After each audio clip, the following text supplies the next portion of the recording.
Hello, everyone. How was your new year? I hope it was well. Me and my husband took off, got out of Dodge for a little while, had a drink, came home. It wasn't a huge thing, but we had a really good time. I hope everyone else is having a great new year. We kicked off our new year with Kyron Horman Case Revisited TikTok. One of his videos went viral, 1.3 million views. And on top of that, all of the other Kyron Horman videos are blowing up that I've done over the last 6 months. And Michael Vaughn's TikToks are also going crazy. Tonight's live is Where Was Dee Dede Spicer? You know, she was missing for the same unaccounted time as Terri Horman. And I actually found an early news clip that proved that she was out running around for even longer period of time. The news clip I found came from August of 2010. Before we get into all of our live, first of all, Kaylee will be here shortly. She's getting her kids to bed, and she kind of hurt herself working at her grandma's house, so she's trying to get things calmed down real quick.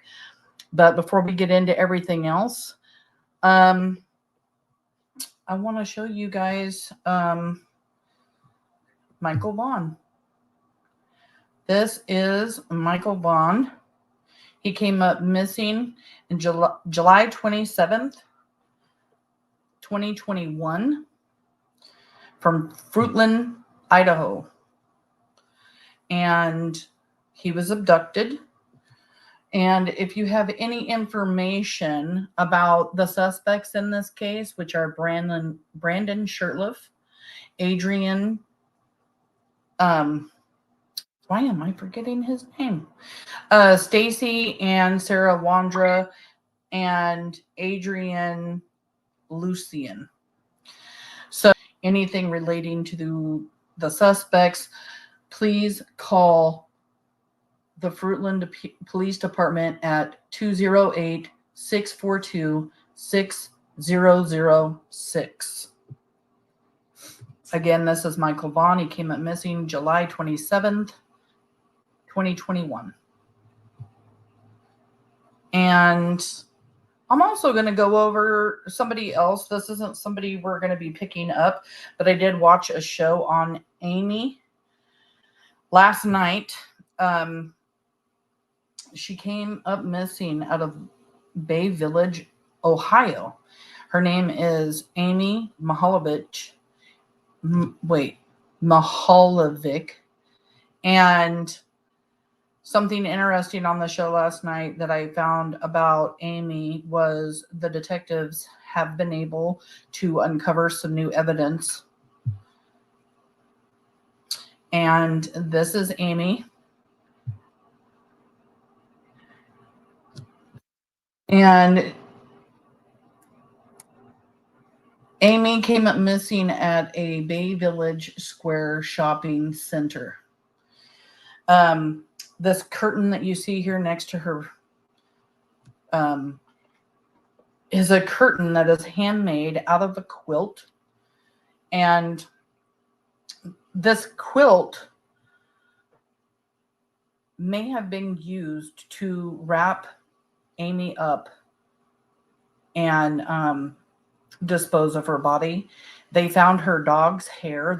Law enforcement was actually smart enough to take her dog's hair and save it for later. This is a 30-year-old case.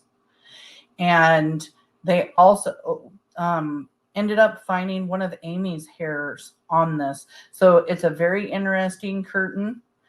It's an olive green. Obviously, it's gotten way older, but please take a look at this curtain. It may, 10-year-old Amy Mihaljevic was abducted and murdered.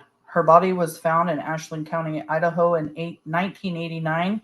New forensic tests have found Amy's hair on this curtain and Amy's dog's hair. Law enforcement thinks this curtain was used to wrap up Amy and transport her body to the location in Ashland County. After 30 years, this curtain could be the key to finding Amy's murderer and abductor. If you recognize this avocado green curtain, saw it in a home, a barn, or anywhere, please call 440-871-1234. I have this rest of this clip is just showing the curtain and like the top of this curtain because it is homemade. If somebody saw it, they would definitely recognize it. This is the top part of the curtain.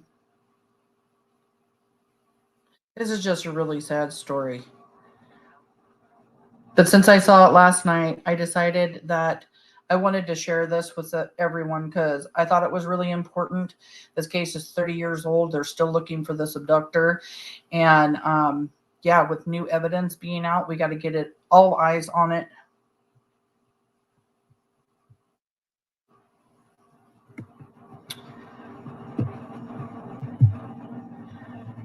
And here's my partner in crime tonight.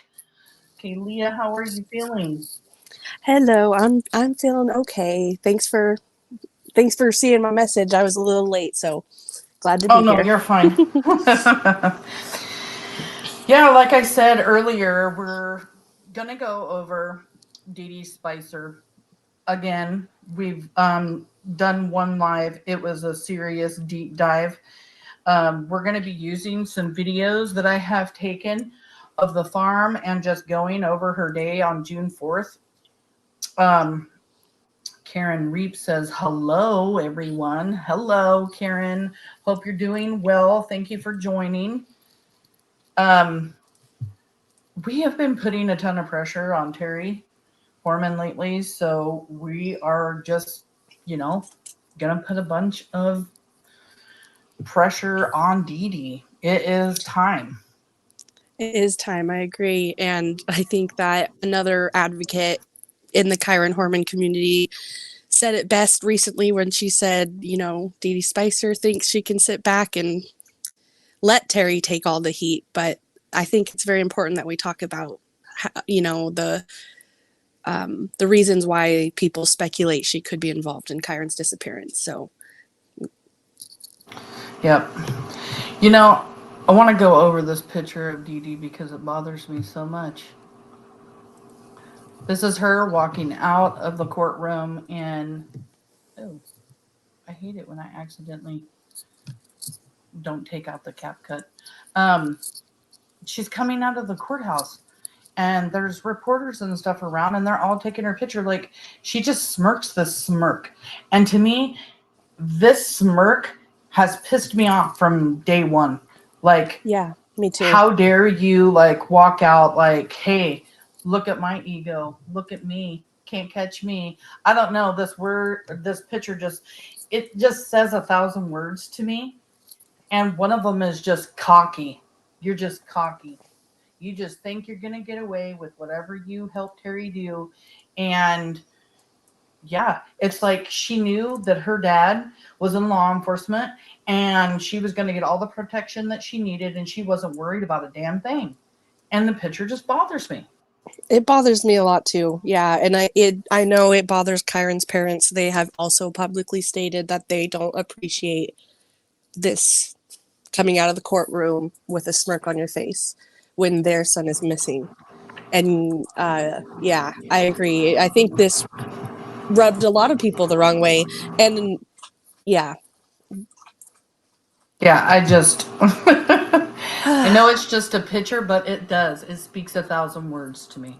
Perfectly said. But so today I found a news clip, and wow, this news clip, you guys.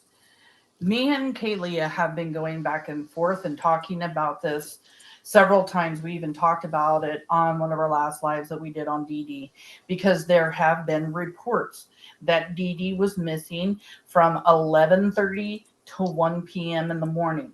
There have been reports that she was missing from 10 to 1. And we talked about it because in the early days is when it was just this short period of time. It was just the 90 minutes, the same 90 minutes that Terri Horman was missing. And then later on is, through our research, and later on from June 2010 to like August, September 2010, we were watching the news clips and everything else talking about a longer duration that she was missing from. Well, I found an amazing news clip today, and I want to show this first because I think it is so telling when we go through Dee Dede's timeline for June 4th, 2010, the day that Kyron came up missing. School has intensified over the past few days. Now there's word there may have been a second person waiting in his stepmother's truck the morning he disappeared.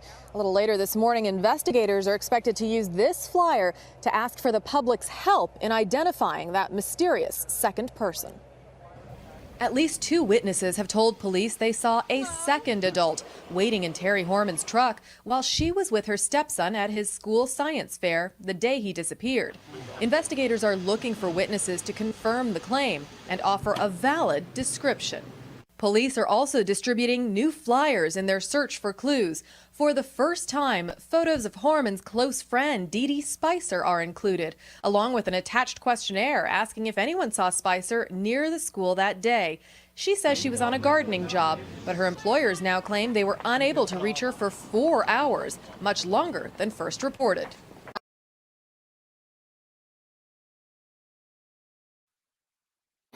Did you guys hear that? 4 hours. 4 hours. Yeah. This news clip is from August 2010, and it literally is saying she was missing for 4 hours. And oh my God. Yeah, When I that's found crazy. this today, I was like, woohoo, this is what we've been looking for to prove that she was actually missing for a longer period of time. Because if you go back and you look at all of the news clips from early on in June, and then the end of June and beginning of July and mid-July, when they started searching her condo, her aunt's house, and Westwind Farms, it just keeps saying a 90-minute period of time, 90-minute. But when you start getting into August, September, the time just moves forward. And this literally says Dee Spicer was missing for 4 hours. And what did it say at the end? Much longer than originally School has intensified reported. over the past few days. Yeah, I'm going to get over here. Feature for 4 hours, much longer than first reported. Yep. Much longer than first reported. Literally, that's what we needed to hear. Much longer than first reported. This helps me and Kaylee so much in putting the timeline together for Dee Spicer. Dallas is here. Oh my God, I just noticed you were here. Finally. He comes up on a live. We met in a discussion group a couple of years ago, and yeah, we have seriously talked so much about this case. He finds great information. We're always chit-chatting in Messenger. Thank you for showing up. I'm so glad to see your face right now.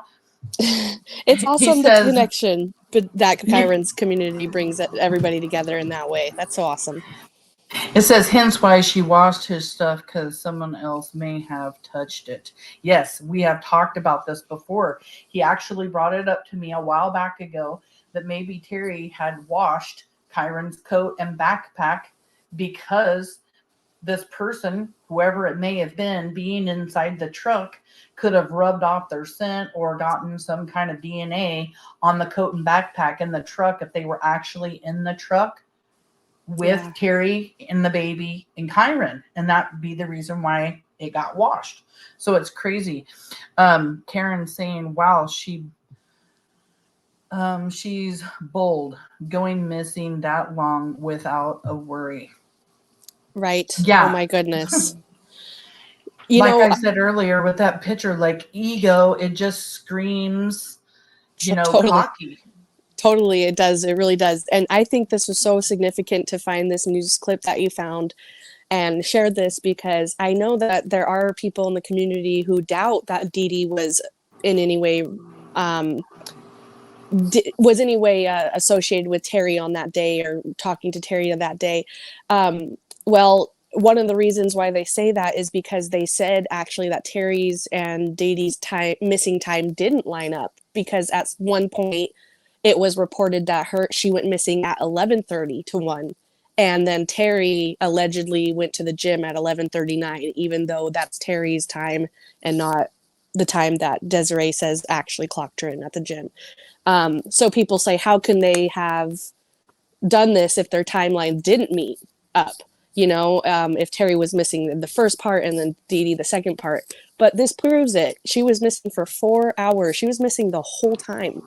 That's a huge I just want to chunk know, like, if my husband said that's half of her day at work. So was it from like 9 to 1? Was it 10 to 2? Was it 11 to 3? Like, now that's where my mind's going. It's like, okay, so what 4 hours was she missing? But of course, law enforcement, if they do know, they're not going to, tell us. Right. Yeah, this is the flyer that came out in August, and this went around with a questionnaire in the little loop next to the work at Westwind Farms where she was working on June 4th, and they wanted to know if anybody had seen these two together.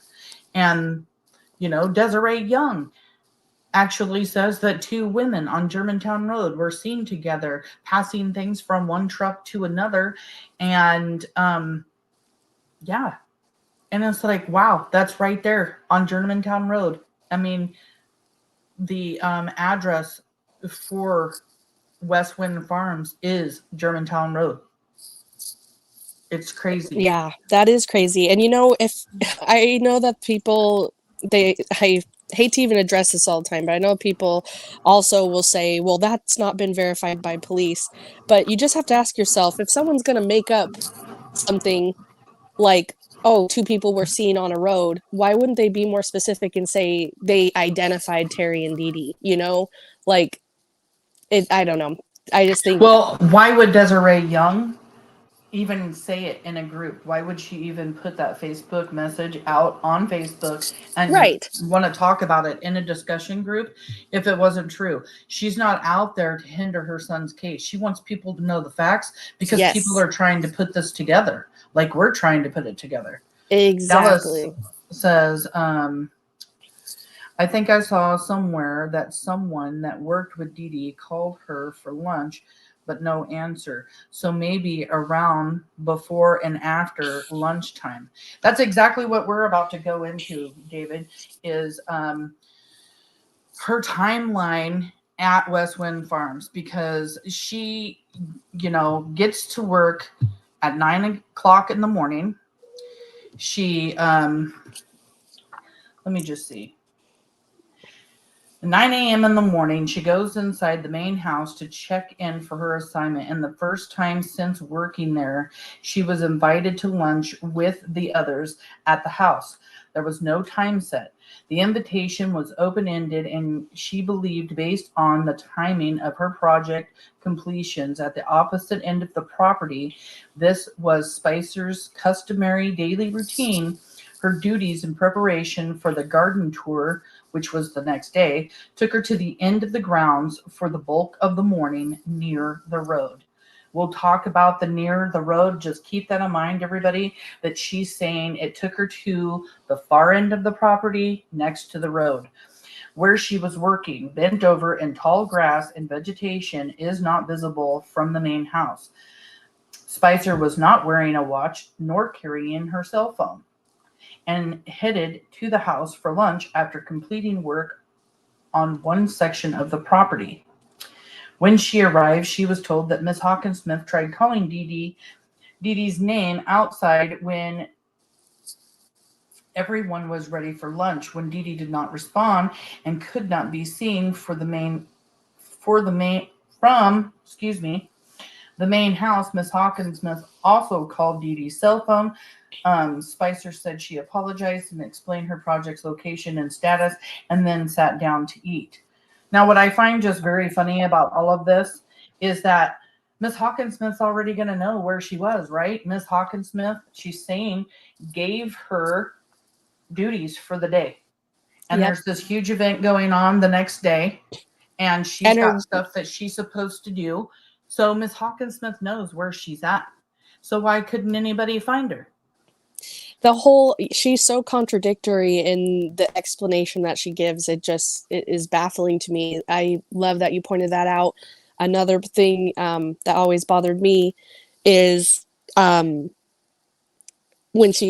I don't know if you read this part or if it's a little further down, it might be, but the vendor seeing her and saying, oh, a vendor saw me, but how did a vendor see you, but not the person who gave you the duty? And she even says, this was my customary daily routine. My duties took me to the end of the property in preparation of this. So if this was a daily routine, you checked in with your boss, she says, yep, keep doing that project down there at the road. And then she's looking for you, can't find you, calling for you, and searching for you on her own property. It's safe to assume you were not there. And law enforcement goes up there, takes Dede back up there. Law enforcement is standing next to her, I'm assuming, while other people are calling for Dede because they're trying to reenact this whole entire thing. And of course, Dede says, oh yeah, I can hear that. Well, of course she's going to say that. Law enforcement standing right next to her, and law enforcement can hear it.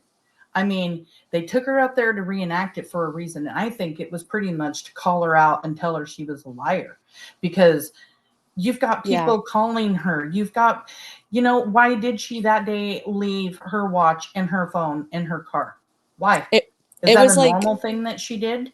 Or did she leave the property and she didn't want the GPS pinging her phone in different places?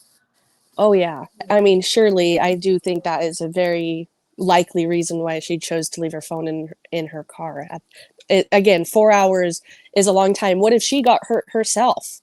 What if she did? What if something happened while she was gardening and broke her ankle or something, and she needed somebody to come help her? She's just stranded down there. Right, like Miss Hawkinsmith's not going to worry about her employee out on this huge 36 acres. She could have been attacked by bees. She could have broke her ankle. She could have had a heart attack. I mean, there are so many different scenarios. You're working on a big piece of property. She could have fallen in a hole or something. Like, that employer is responsible for her employee. She is going to go out there and she is going to try looking for her to the very best. And you know what? She should have been exactly where Miss Hawkinsmith told her to work anyway. So I'm sure that was the first place they checked, and she wasn't there. You mentioned that. I think, what was the police's motive when they took her back to the property, and was it to pressure her? I do believe that was a huge factor, because we all know that the police took Kaylee Anthony to Universal Studios and she walked her ass all the way through, and then was caught in a dead end and turned around and said, well, I lied. So they were trying to do that with Dede and say, hey, look, I mean, what are you saying here? We can hear this just fine. Well, I don't know why I didn't hear them other than I was immersed in gardening. And I mean, and some people talk about the fact that they're going to have this huge event the next day. You can look at it a couple of ways. Either Dede decided, hey, this is the perfect day because there's so many people going to be here. I can dip out and no one's even going to, notice me. But on the other hand, if there was a lot of people there, then why didn't anybody see Dede? Right. I mean, where was she? We're talking 4 hours. Yep. And 4 hours. the vendor that allegedly she likes to say on this interview she did with blogger Bling on Crime, she says that this vendor, the one vendor out of so many, right, that were there, nobody could find that vendor. No one could identify the guy. He just drove a red truck. That is so far-fetched to me. Just sounds like a lie. Yeah. Let me see. Can I play this from here? No, I can't. I just had to blow this up for a second because I wanted to see something. But anyway, this is Westwind Farms. This is Germantown Road right here in this picture. And right over to the right-hand side is the far south end of Westwind Farms property. And I'm just going to go over this property with everyone. I want everybody to just see it. I mean, we're talking about a huge piece of property. There's up to 70 acres worth of property. A lot of it is conservation, whatever, saved. Nobody can cut down trees and stuff back in there. And then some of it, and here's a gate right here, just pointing that out. Like, there's a gate right next to the road. You can get out of the gate, and if a vehicle came by, hop right in. But I mean, she says she's working in tall grass. There was tall grass while we were there. But there's a lot of property here, you guys. So much. And she should have been where Miss Hawkins Smith told her to work that day. She totally contradicts herself in her interview because, yeah, I mean, she's even apologizing. Oh, I'm sorry. This is the front entrance to Westwind Farms. There was a talk, and this is Germantown Road. There was talk about how many entrances there were to Westwind Farm. So I kind of go over like every single entrance. And then I also just talk about all of these gates. This is another road that actually goes up to the Westwind Farms house, right where I just pointed. And it goes up and around and then that direction where I just pointed. And yeah, I mean, that's Germantown Road. So the road, she said she worked on the far edge of the property next to the road. So everything I'm showing in this video is up against the road. Right. It could have been any one of these. Look, you can't tell me that if you had a missing employee that you ain't searching this property. I mean, look at it. Anything could have happened to her. Anything. Yeah. Mm-hmm. You know, at one point, David, I'm glad that you're here. He was the one who actually told me that dogs are allergic and have like some kind of reaction to lavender. And they came up to this property and searched for Kyron, not once, but twice, from what I know, early on, and then again in February of 2011. Wow. And I just thought it was really interesting to find out that dogs have like an allergic reaction or a reaction of some sort to lavender. A lot of people think that Kyron's on this property. From what I know, from the research that I've done, they searched this area very, very, very intensely. Not to say that he's not, but I don't know. She had 4 hours, you know, if she, yeah, I think it would be a little, if you're planning to get away with it, you wouldn't do it right where you're at. She had 4 hours to get away with this, allegedly. So that can get you a good radius around this farm. 2 hours that somewhere and back, who knows, right? Like that can get you almost to the beach and back from this area in Oregon. Well, I can get from here to part of the coast in an hour and a half, 2 hours. Yeah. So, I mean, that's a heck of a lot closer if you take 26. 26 is a hop, skip, and a jump off of Cornelius Pass Road. Takes you right over the mountain to the beach. Yeah. I mean, wow. It does kind of open up the search area some, but because Terri was seen so much in the area, I mean, like, did Dee Dede have Kyron? Did they both have Kyron? I mean, that's just what the questions, there's just so many questions because there's so many coincidences. This gate here is on the north side of the property, the very, very end north side of the property. And it's close to Cornelius Pass Road. And it's also right around the corner from Skyline Boulevard, which is that runs east and west in front of Skyline School where Kyron came up missing. And again, the house, a dragonfly came and got me during that video. The house, I mean, is within distance of like eyesight. So to me, it just doesn't make sense that nobody could see her if she was up along the road, because if they went out looking for her and she was up next to the road, you'd think that they could see her along this fence line anywhere. The fence line is literally like this the whole way around this side of the road. And because she says along the road, so it's not the other side of the property or whatever. It is the property that lines the road, and this is it in its entirety. There is actually less fence closer to the road than there is on that entire piece of property that goes up and around. There's so many more acres out there, but she said she was up along the road. It actually gave me a chance to get really good footage, because it's like, oh my gosh, so if she's up along the road, I know exactly where she could have been, because it's only XYZ, and there's gates everywhere.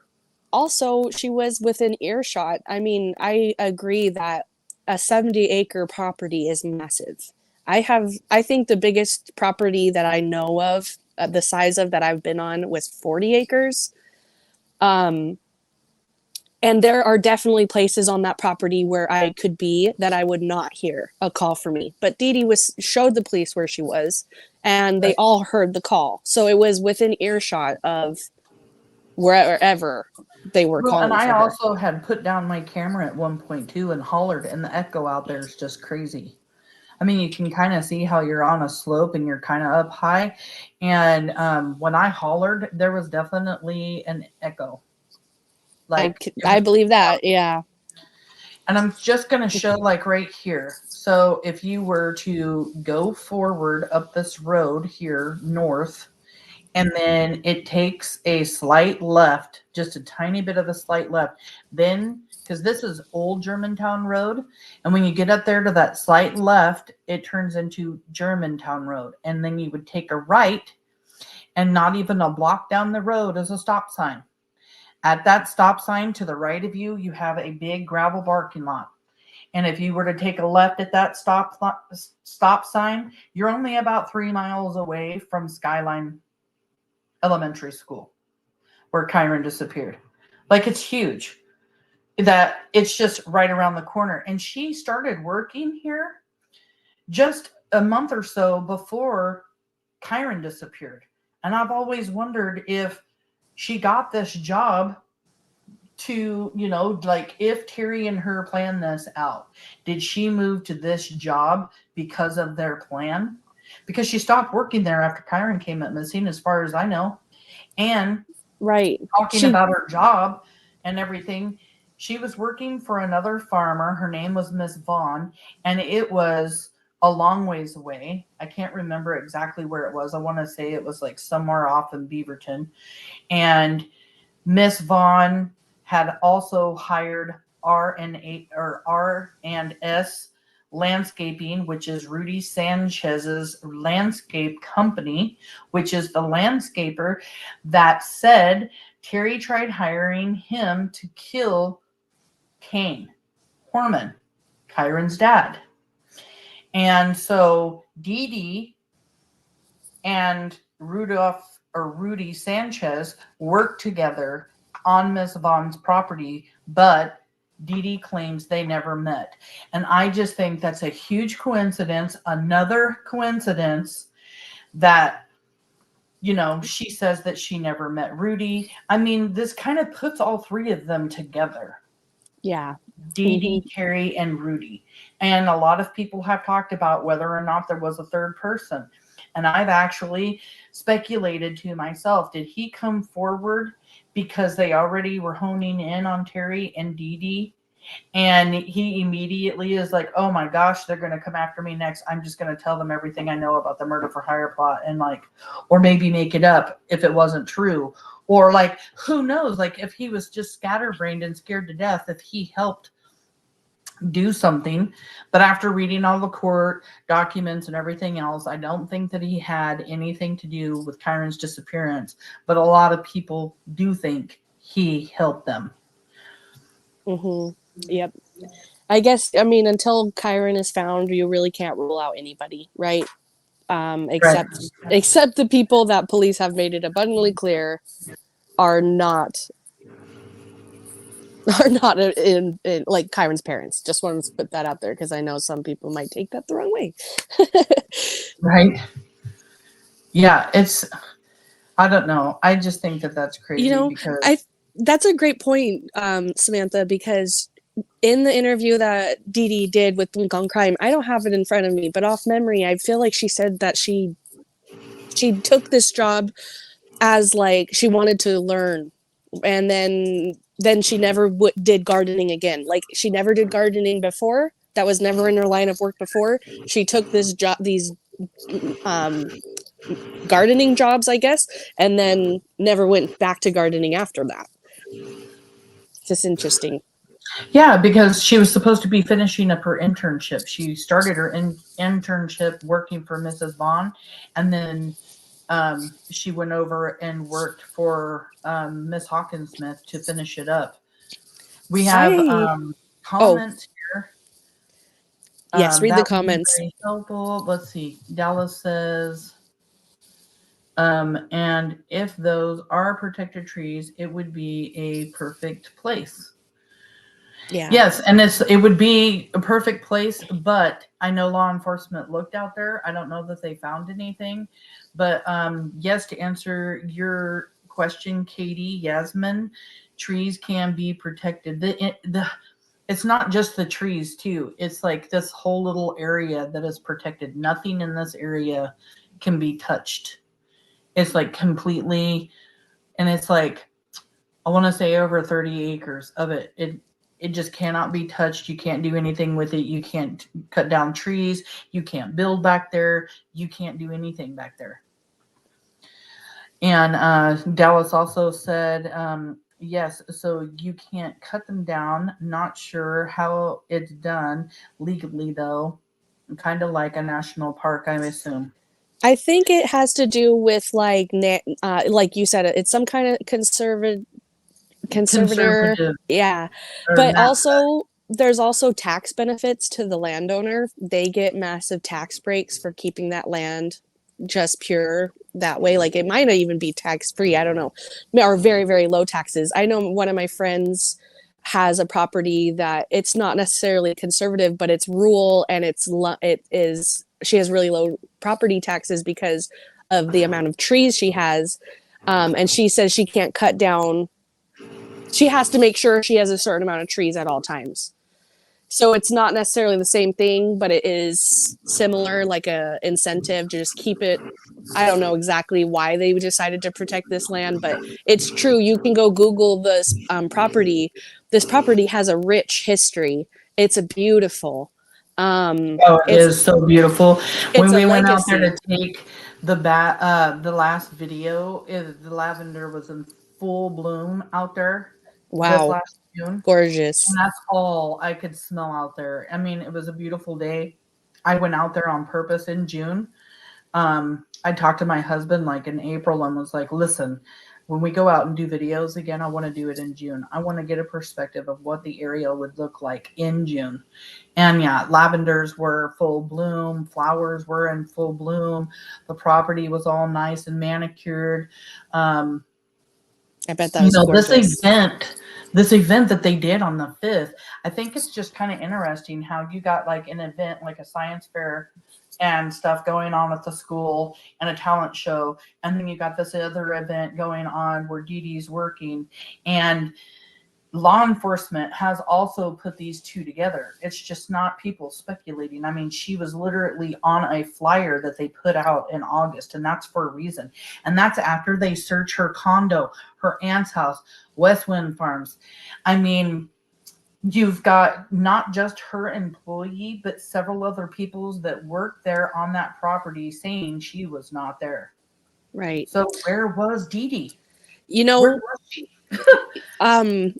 Dee Dee's father was a law enforcement officer in, I think, Southern Oregon, and I can't remember off the top of my head which county he was, but he was a deputy, and he was a media person went up to him when he was getting into the car, and he was trying to say no comment, no comment, but he did let a little bit of things slip. Like, they asked him, "Are you worried about your daughter?" And he said, "Yes, I am, but I have no comment."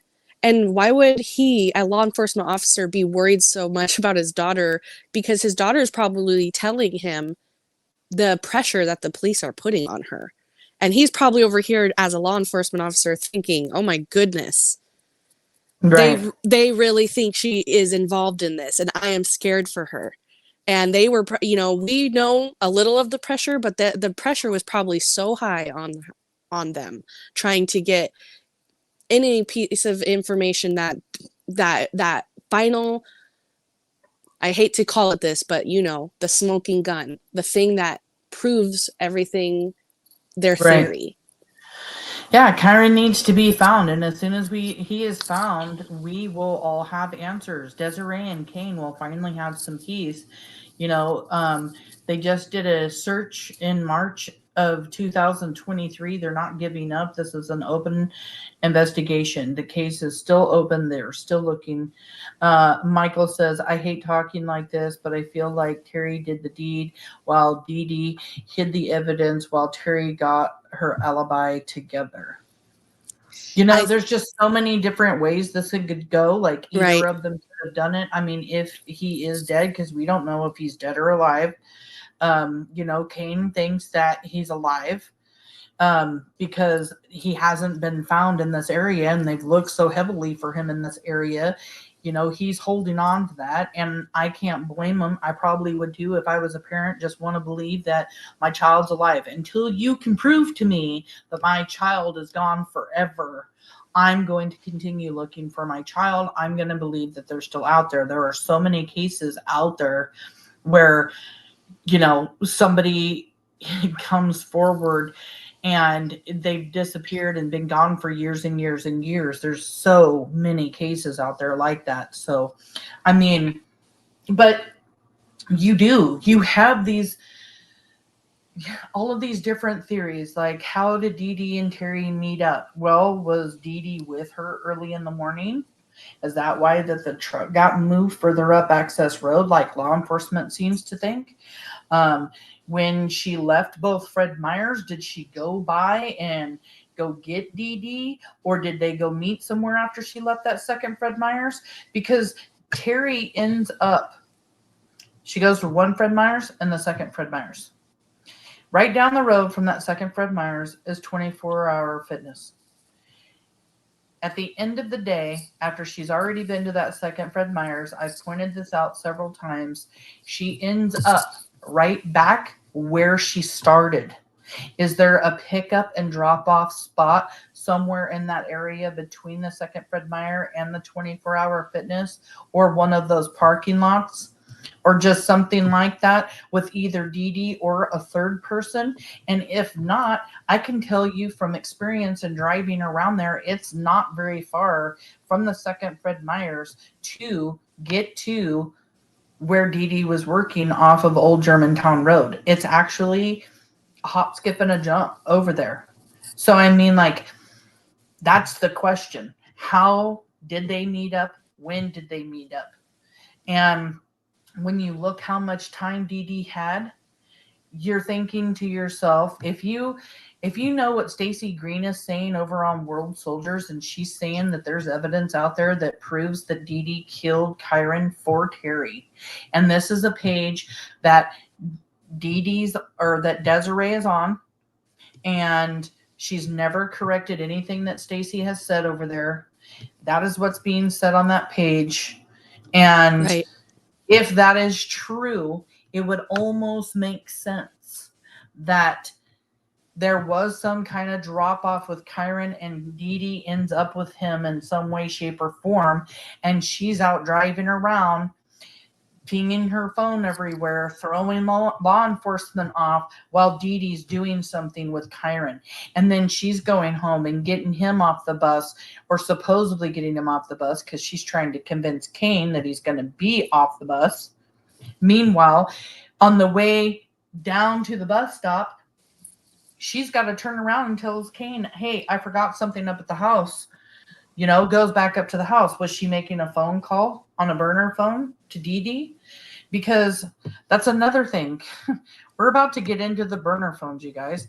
Because right here, this is something written by Desiree Young. And it says, also, Dee Dee, why use throwaway phones to call and talk to Terri on and after 6/4/10? If you have nothing to hide, you are innocent. Oh, and wait, that means you were in contact with Terri after March 2010. So many holes in the story, I can't even keep up. All those are just the ones that are public and we can talk about. So she's saying there's even more evidence out there that she just can't talk about, that this is out there.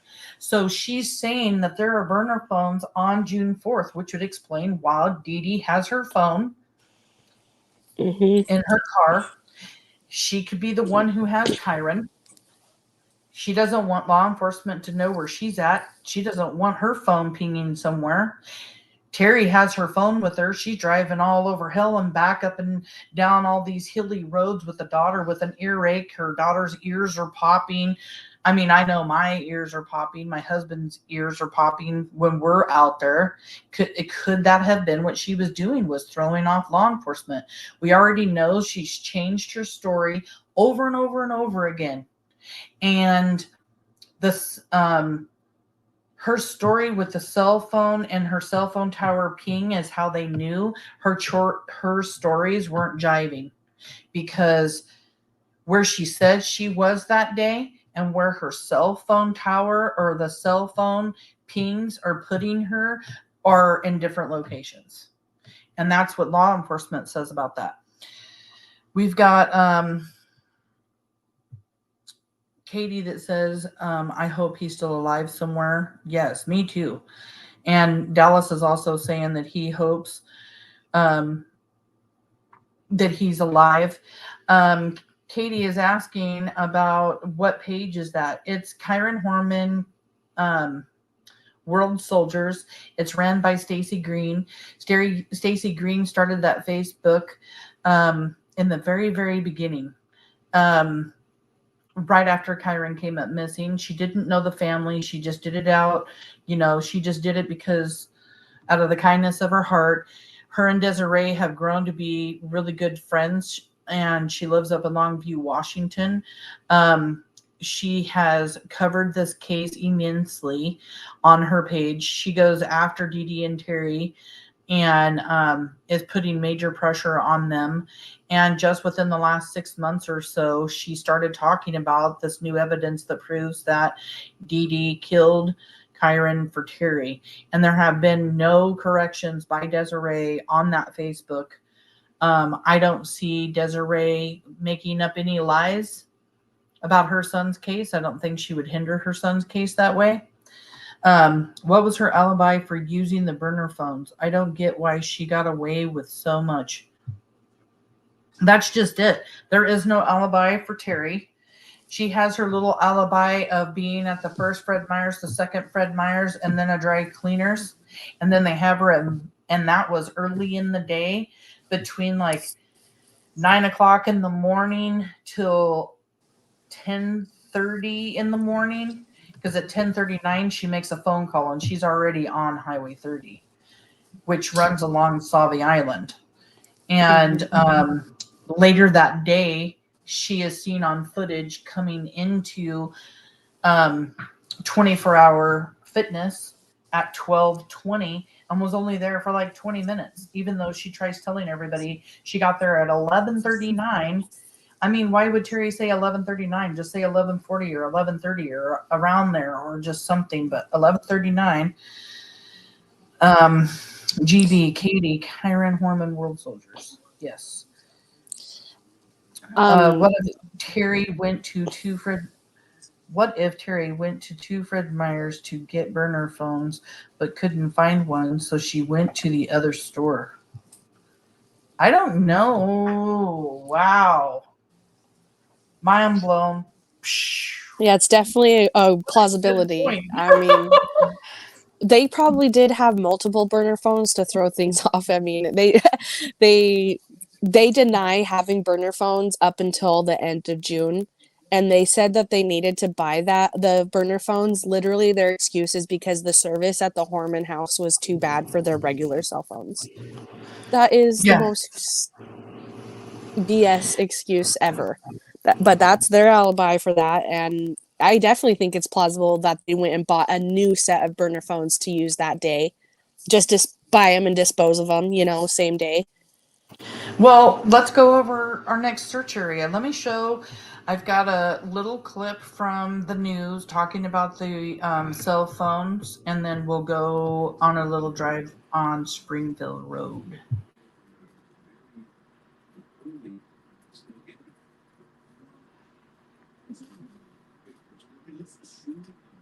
Sources tell K2 News in the days after Kane Horman moved out, Terri and two friends stayed in communication using such phones. At least one of them was purchased by Dee Spicer, another by a second friend from an electronics store inside the Lloyd Center Mall. The friend admits to me she used a fake name to buy the phone. She says they were simply trying to have some privacy as they tried to help Terri find an attorney and felt their conversations were being monitored.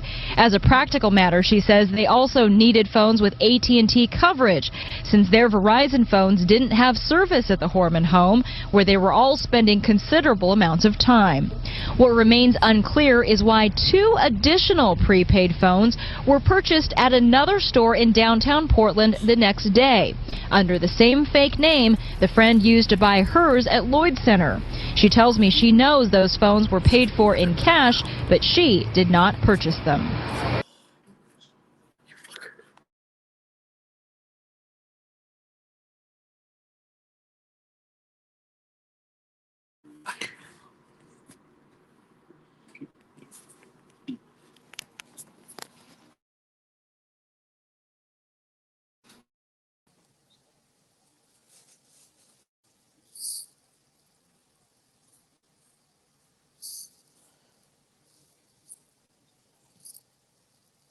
Did we get disconnected? No, I'm sitting here talking to myself because I forgot to unmute myself. No. The thing about this That's video funny. is it just I was bothers me. muted too. That's what I was muted too. And then I was like, wait a second. I don't hear her. Did we get disconnected? Oh my goodness. The thing about that video that drives me crazy is you have Dee Dede, she purchased a phone. You have this other friend that purchased a phone, and it's cash, and it's in a fake name. And this other friend says that she can say that the phones were purchased the next day, were not purchased by her. And Dee Dede has only said that she purchased the one phone that one time. So who the hell was buying the cell phones, the burner phones, the next day, after these burner phones were bought on the 29th of June? And these are also bought during the 11 days that Dee Spicer goes and stays with Terri after Kane leaves the house after taking the baby, goes and files for a divorce, goes and files for a restraining order. He feels unsafe because he just heard about the murder for hire. And yeah. Karen asks here, has ever been revealed who the other friend was that bought the burner phones? Yes, that person has come forward. They have been identified publicly.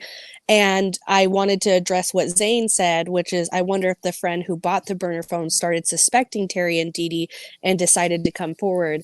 I think that the police probably knew. or I don't know exactly how this all unraveled, but I do think that Terri and Dee Dee welcomed this person into their trio, or like created a trio with her to try to make themselves, give them a buddy that thinks that they're innocent. But yeah, I bet you that she probably started realizing, I can't be associated with these people, or the police straight up told her, you have a verified alibi. They don't. We know Right. they don't. There's some reason that this person has distanced herself completely. Yeah, and Dee Dee lied about why she even went there. In one statement, she says she went there because Terri begged her, told her, I need you. I need And you then, now. yeah, I I need need you you now. now.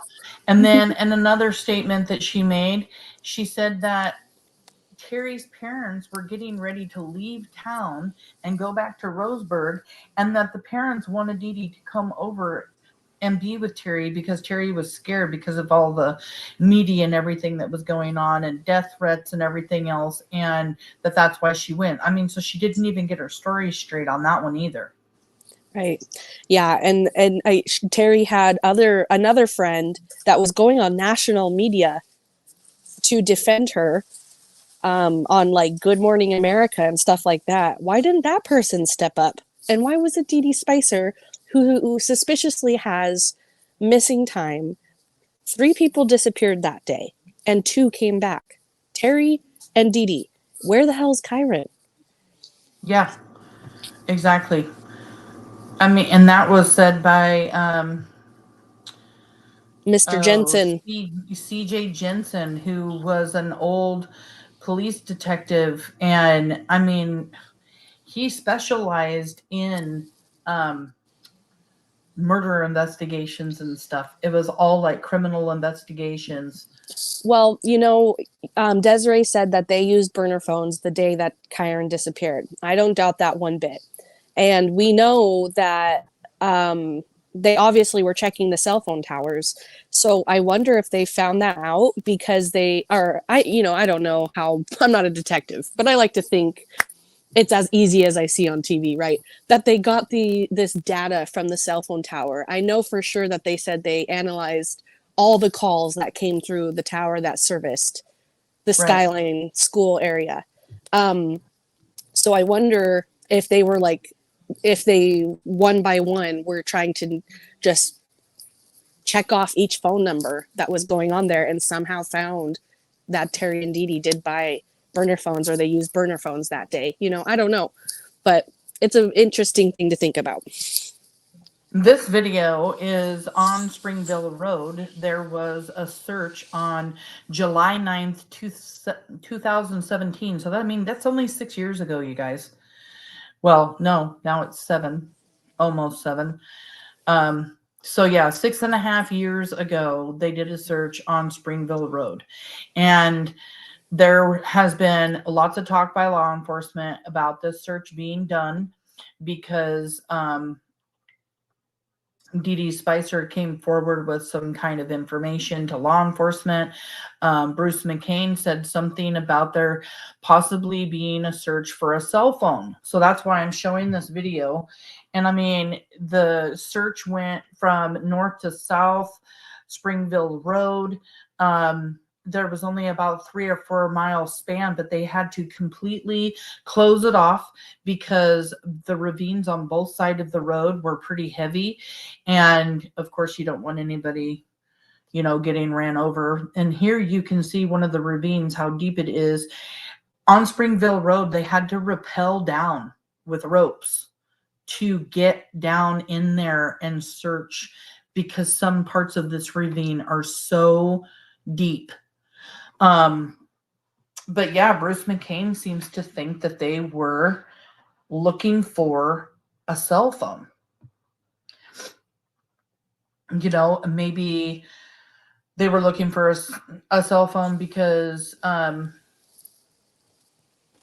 got thrown out of a window, or this is where they kind of just decided to throw them. But I mean, yeah, just 6.5 years ago, they're looking for, what Bruce McCain said, cell phones in these deep ravines.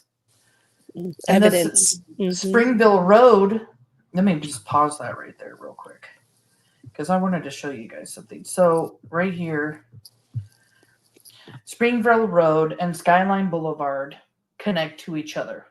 Like I said earlier, you have Old Germantown Road and it hooks up to Germantown Road, and that hooks up with Skyline. So if you get to that stop sign that I was talking about earlier there on Germantown Road and Springville Road, and instead of going left towards the school, you take a right. You don't go right for only a mile or so, and you're already at, if less than that, Springville Road. That's how close Springville Road is to Westwind Farms, where Dee Dede was working that day. And I always found that like, wow, they searched right here.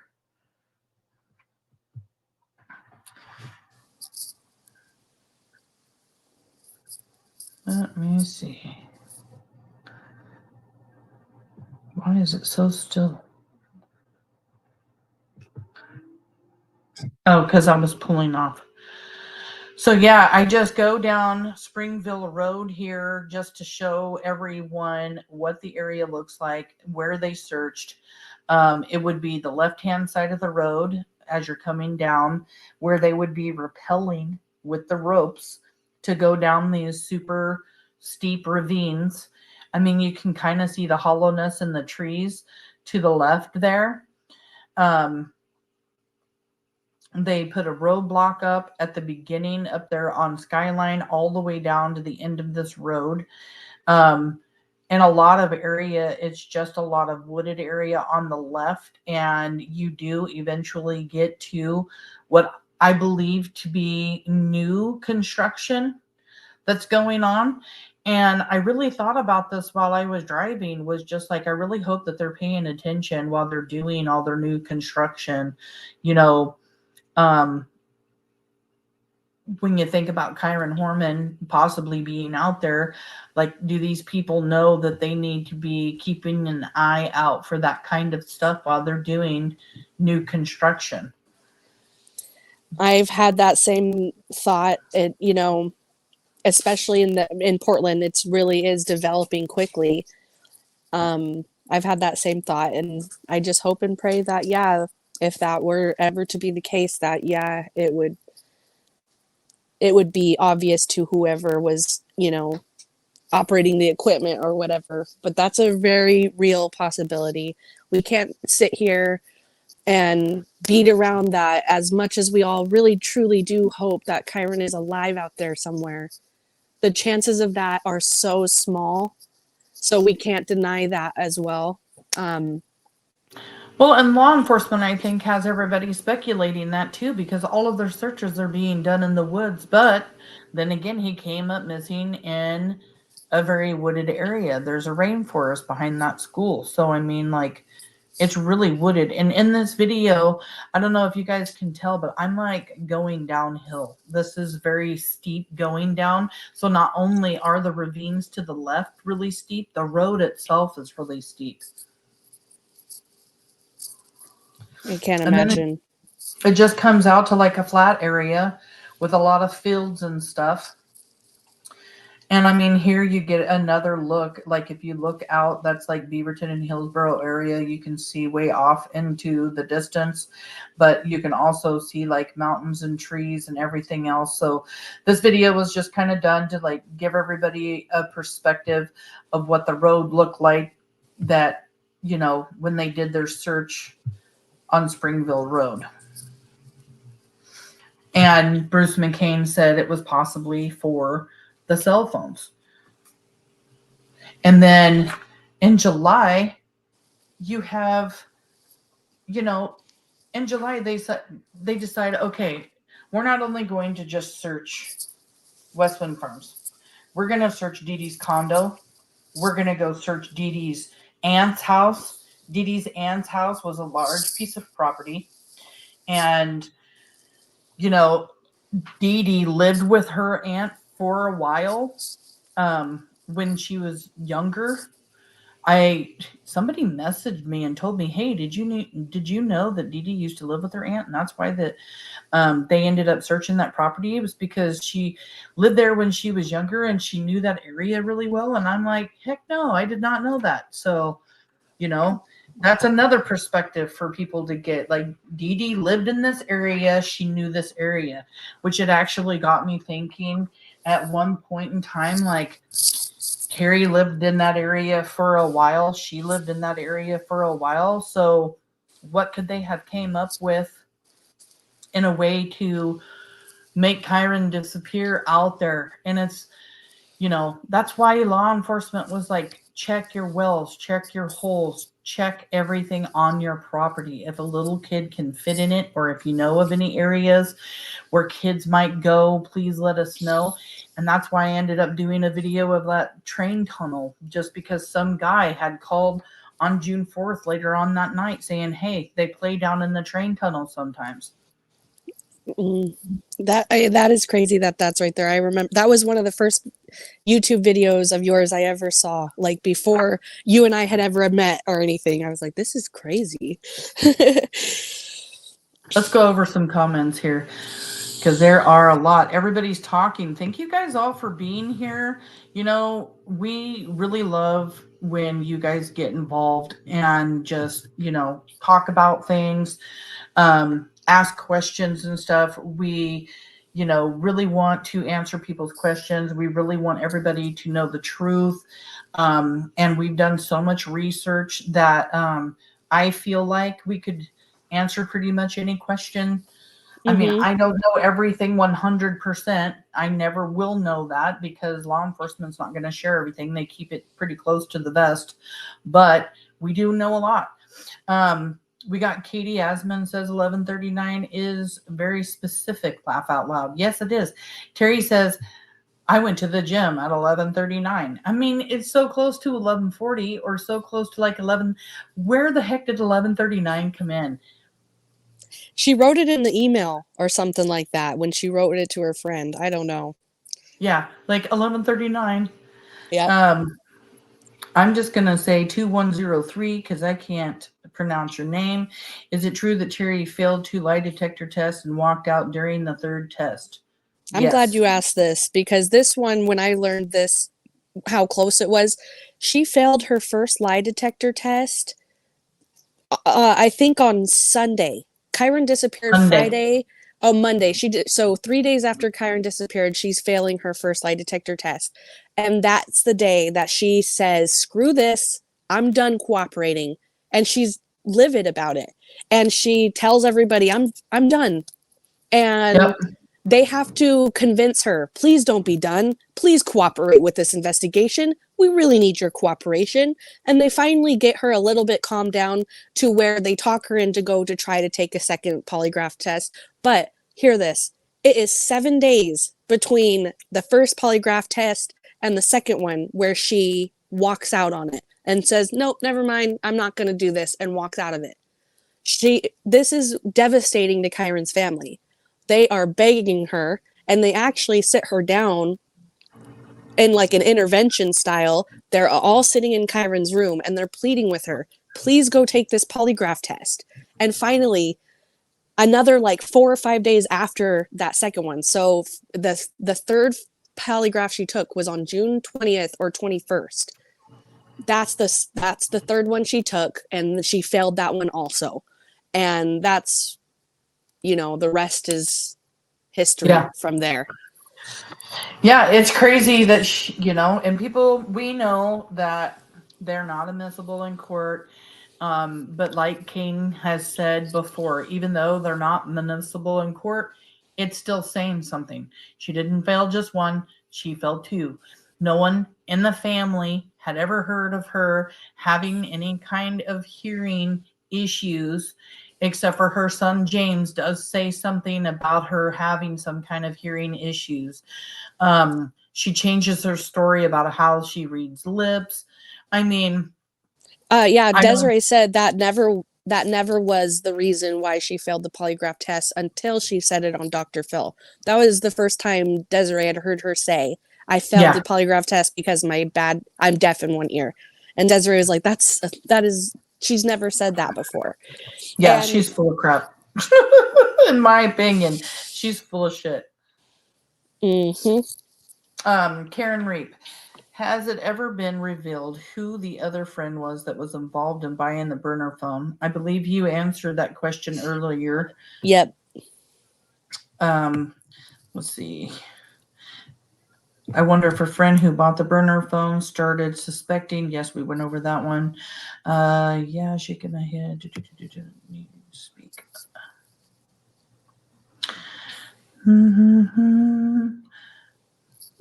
I got confused. I seen from another group that think Terri is innocent, but I get confused which info is a fact. Well, I'm pretty sure I know what group you're talking about, and they've been protecting Terri, and every single theory that they have comes from a blogger. Her name is Christina Stoy, and she's from Blink on Crime, and she's pretty much responsible for every rumor that's ever been spread in this entire investigation. Yeah, I was actually one of those people that got sucked in and started looking into all of these rumors, and me and Kaylee together have debunked them pretty much all. I mean, it's just a bunch of made up things, a bunch of conspiracy theories. A lot of the information that Blink on Crime uses comes from an interview that was never put out that she did with Terri. And yeah, they will do and say anything to protect Terri. We have caught them in lie after lie after lie, like bold lies, straight up lies, made up lies, disinformation. The disinformation is when you make up a lie to make up and create information. And they will do that to protect what they believe and to protect Terri. And of course, Terri, she controls the narrative. So anything Terri says, they just go with it, and they'll find a way. I don't even know. I'll let you talk a second on it. It's frustrating. Yeah, it is frustrating, and I agree. I think that you're on the right spot. You know, we like Samantha said, we debunked a ton of the disinformation that they've spread, and they've pretty much ceased to spread that fake information. And I think what we did was effective, and I'm very happy about that. So I'm glad you're in the right place, because if we're going to talk about it, we're going to provide evidence, and that group was purely speculative and purely theory based. There was no factual to that. And also Kyron's parents vehemently, I don't even know if I said that word right, but they publicly have made it very clear that they don't agree with what those people are saying. They know Terri is responsible for Kyron's disappearance. So I side with the people that have been involved in the investigation as close as possible, Kyron's own parents, over these random people, and Terri, the person who was last seen with him, who has every incentive to lie and every incentive to make people believe she's innocent because she doesn't want to be caught for murdering a child. Right. Yeah. So, yeah, we pretty much know what group it is that you're talking about, and the best advice I can give you is come over to Kyron Horman Case Revisited on our Facebook and join us over there. If you want to get correct information, go over to World Soldiers for Kyron Horman. I mean, she puts out a lot of information too. Moving on to the next question, it is suspicious that Dee Dede left her work. It is. And now, after finding this news clip, it could actually be up to 4 hours that she was missing. Like the name of the show, where was Dee Spicer? Where was she at? She has no alibi. Nobody saw her. It's all really strange. Like, nobody saw her. And it really does make you wonder, did she just like go back off into the woods at her work or something? Why didn't she get seen? You know, Very suspicious. I mean, you can't crazy. go. I work in a small office. It's not a landscaping or a big 40-acre farm, but can anybody here go 4 hours without like Nobody knowing that you're gone. Yes, especially while you're supposedly on the clock, you know, and then your boss is the one who assigned you the duty. Like, Right. it's just so suspicious. Then we have Miss Susie here, our other admin on our Facebook Hey, group. Susie. I'm so glad to see you, babe. So glad to see you. I hope you had a happy New Year's and a Merry Christmas. We love you. She has, from the very beginning, our other admin, she's always believed that Terri was guilty. She has never swayed from that whatsoever, even though Kaylee and I have done other case studies and stuff.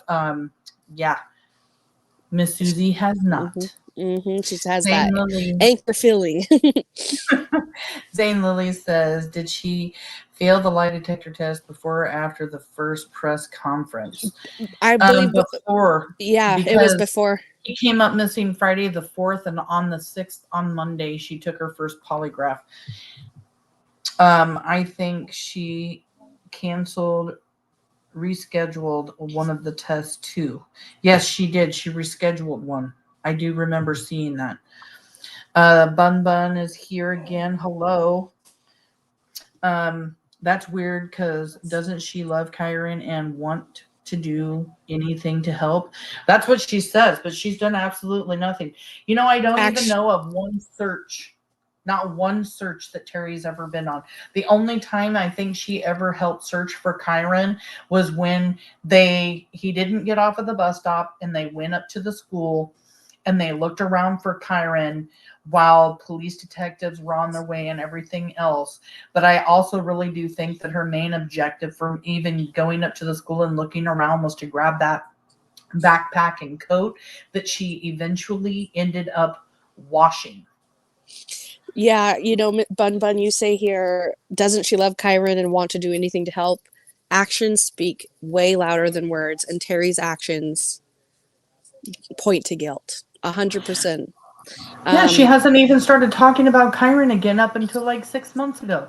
For 13 years, she's been completely silent and hasn't said a damn word except for going on the Dr. Phil show and People magazine. She's not come and, like, since she lawyered up, even cooperated with police. I know everybody reacts differently to things, but, like, let's just pretend and play devil's advocate for a minute that Terri has been vilified and wrongly accused and all that. Do you know how, like, I guess, I don't know. I feel like if you were really innocent, you could take this story and, like, really make a message with it, right? Yet still, even under that pretense that, oh, I'm just a victim, she still has done absolutely nothing to better the situation for herself. You know, like, I don't know. I guess I'm just maybe putting too much thought into her character. Yeah, she says that there's exonerating evidence that law enforcement has that they're just holding on to, that they need to release so that she... Why isn't she releasing that? This is what bothers me so much about this, okay? And I will make a post about this in the group soon, and I have been thinking about it for a while. I want people to remember that Terri told blogger Blink on Crime that suspect zero, that there was a man who went into the school and took Kyron, and that they know what this man looks like. Terri has a description of this man. Why is she not broadcasting this out and saying, I am innocent? Write a book, tell the truth, get your story out there, put the freaking, you know, pay somebody to go composite a sketch and put it in your support group. Yet you never will hear her say this herself. It's all rumors that her supporters are pushing, but she allegedly knows what this man that she's trying to blame this on looks like. She knows what he looks like, and we've never once heard a description. That is sickening to me. I mean, I don't believe it. I know it's a lie. I don't either. But if we're going to play devil's advocate, come on. Yeah, I think she makes up a lot of stuff to get people looking in other directions. We've got Susie here saying that stepmom also said that Miss Porter was hard of hearing, and she can't even be creative with her live. Oh my God, I remember that too, and that's why Miss Porter got everything wrong when the doctor's appointment thing came about. That Terri told the teacher that there was a doctor's appointment, and Miss Porter said, I don't know the story. It's something about Miss Porter got the whole entire thing wrong. All Terri was trying to say was that there was an appointment for Kitty, not for Kyron. Yeah, I don't know. I obviously this is just a theory I've thought of, but it is kind of weird to me that Terri has said that she thought that the science fair was the day before. Kitty had a doctor's appointment the day before, and she wrote in her email to her friend that was released to the media that the teacher thought I said I was taking Kyron to Kitty's appointment. So it makes me think, like, could they have actually tried to do this Thursday? And because that's when she thought that the science fair was going to be. And she says on Dr. Phil herself, I thought it was going to be Thursday. We brought the science project in Thursday, but then the teacher didn't say anything to me. I just put the project off to the side. So it makes me wonder, like, was that the original plan? And then it didn't work out. So they had to ask the teacher to, can you do this paperwork? Right. For Kyron's appointment next Friday. So that's where this shift in the story happened and this confusion happened.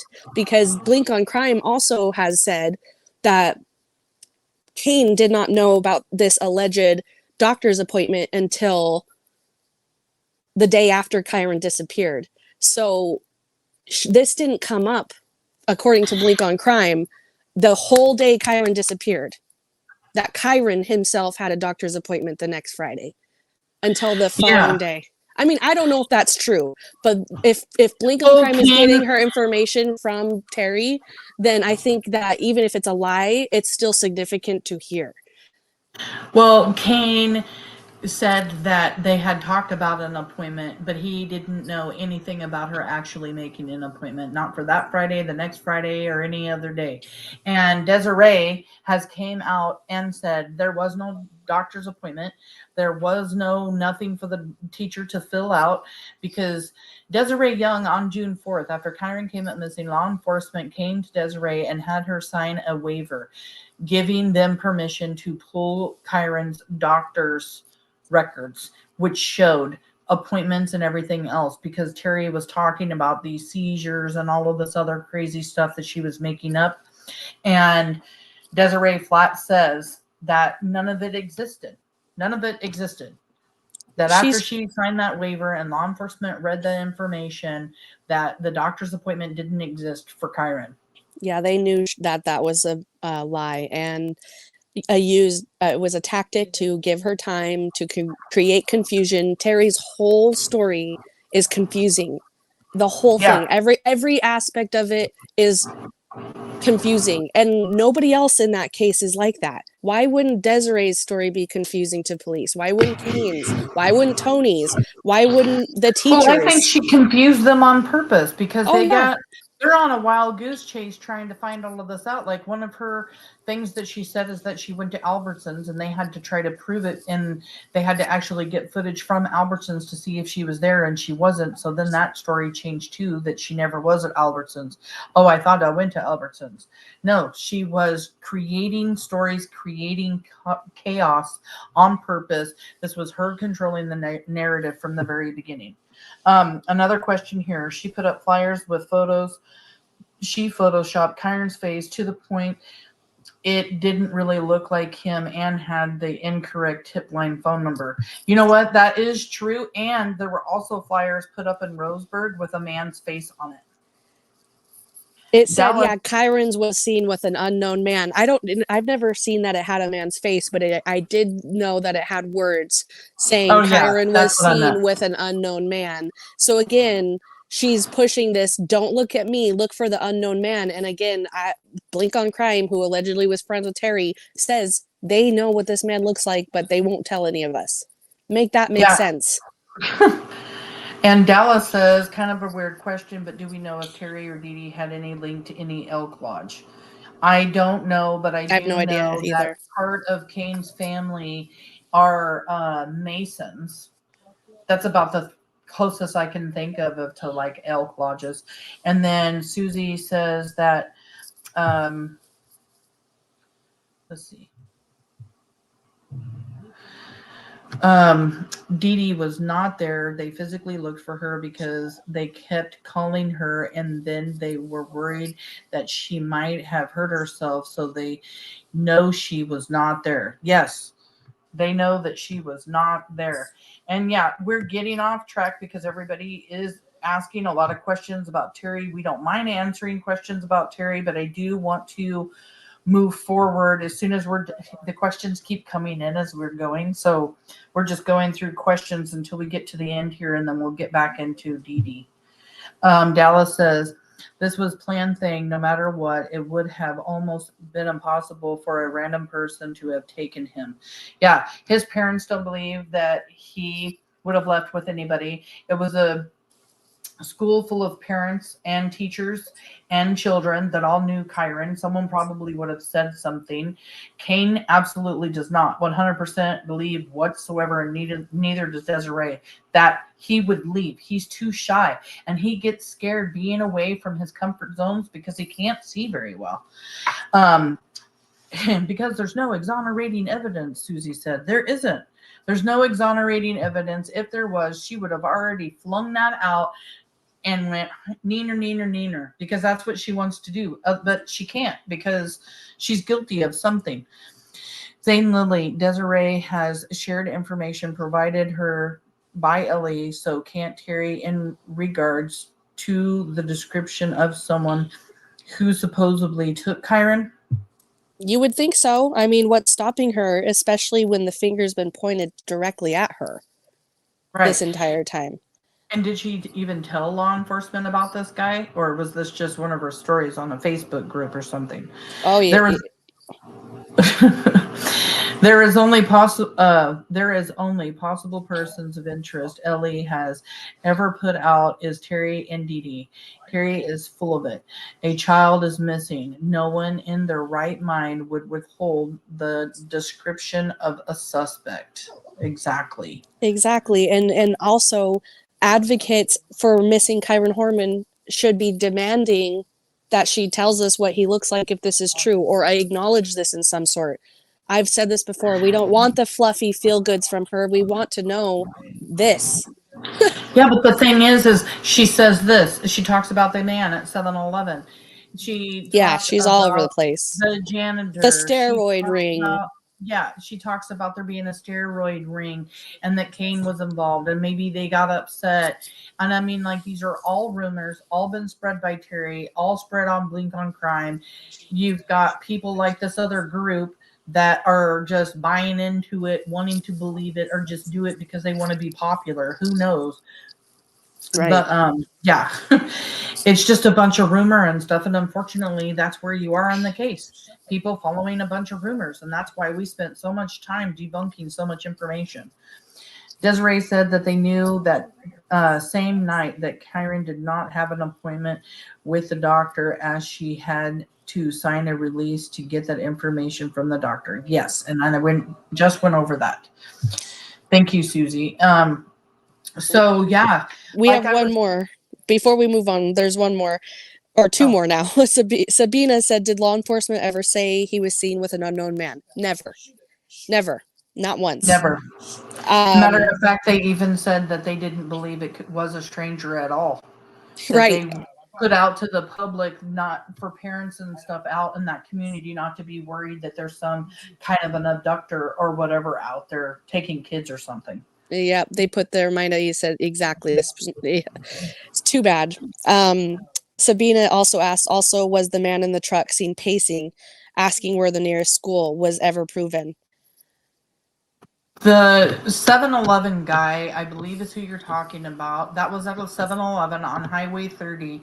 And as far as I know, detectives looked into that, but it was prior to Kyron's disappearance.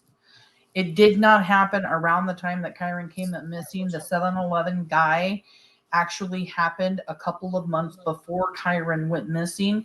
And I think that Terri knew that. And she just used, because I don't think it got very popular in the area at all. And I think she just used that information to just be like, okay, I'm just going to talk about this.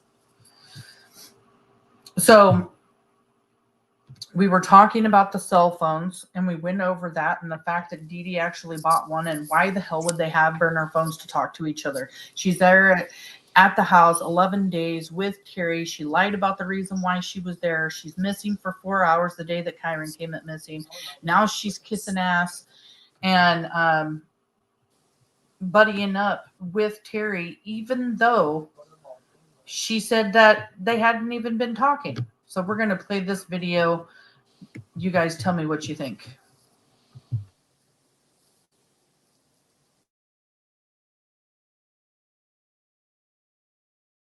Joining us now in Portland is attorney Bruce McCain, a former captain with the Multnomah County Sheriff's Office. Thanks very much for being with us again. Appreciate it, sir. Thank you, Harry. Let us talk about this now. Terri Horman's friend, Dee Spicer, tells People.com that her friend Terri did nothing wrong, that she herself never left that property the day of Kyron's disappearance. What is your reaction to all of this information? Well, Harry, it's kind of interesting that Dee Spicer would tell her story to People magazine, but yet she's unwilling to tell it to the local community here. The words that she used, by the way, in a way kind of put herself in a bind, because she's claiming that she never left this 38-acre parcel that she was guarding on that morning, and yet somehow she just knows that Terri Horman was not involved on the same morning, which of course would be impossible for her to prove. The big issue here, though, Harry, is that Dee Spicer initially, when she first popped up on the public radar, she distanced herself from Terri Horman, saying she's cooperating and she's got nothing to do with Terri, et cetera. And now she seems to be joined at the hip as a part of the Terri Horman fan club. Right. Is there something in this that indicates something? Was she contactable at some point during, is it like a 3 or 4 hour time period here where people could not get a hold of her? Yes, the key is on Friday, June 4th, the day Kyron went missing after he was at the school. The key times are in that mid-morning area, and the people that were owned the property that she was guarding at indicated that they could not find her for anywhere from an hour and a half to up to 3 hours, from roughly 10 a.m. to 1 p.m.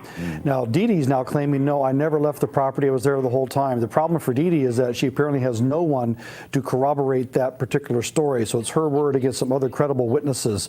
So that's really the problem here. And the key thing would be whether or not she's going to say that same story to the grand jury.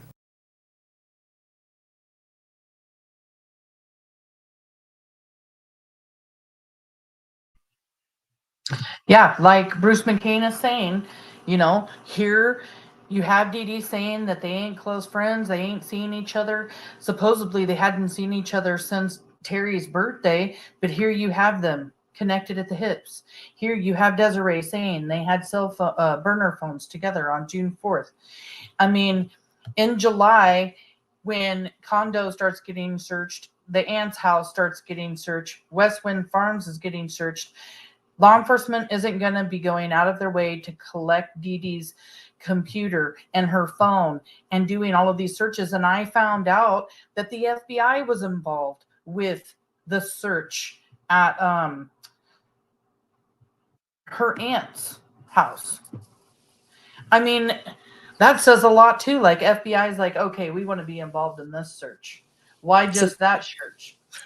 Right. It's intense. They had reason to believe that they should be there.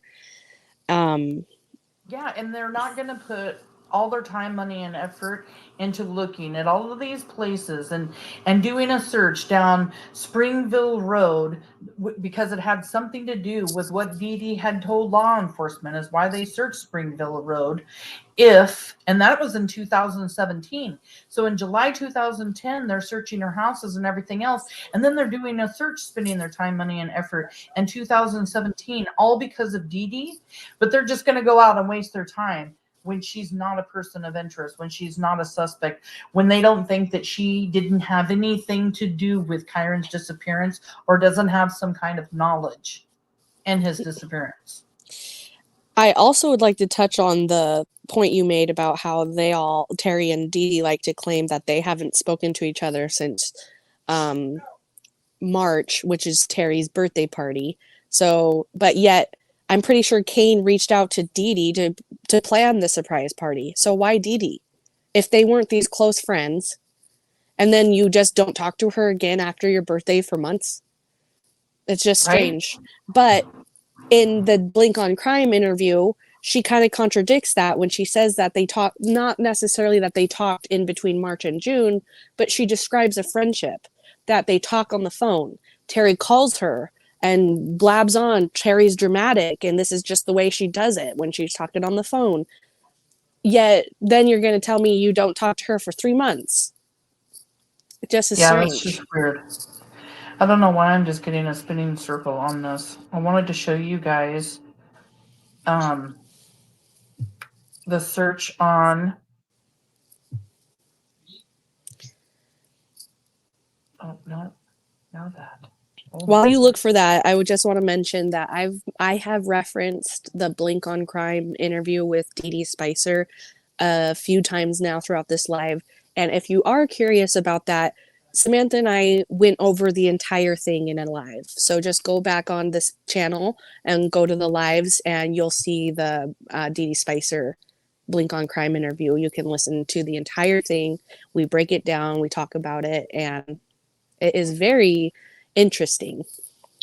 yeah, I mean, I've even gone through some of that stuff again because I was just curious to like read through like her deposition again, and that's when I came across the fact that in October, I mean, she moves to her parent. Dee moves to her parents' house in September. And when she gets there, she gets rid of her old cell phone and gets a brand new phone. I just thought that that was just like really suspicious for real. Mm-hmm. I'm having Right. to pull Because this up again. she said something in the deposition or something that it was, she had her old phone for a long time and she just for some reason changed. That was kind of interesting. Like, what was the motivation?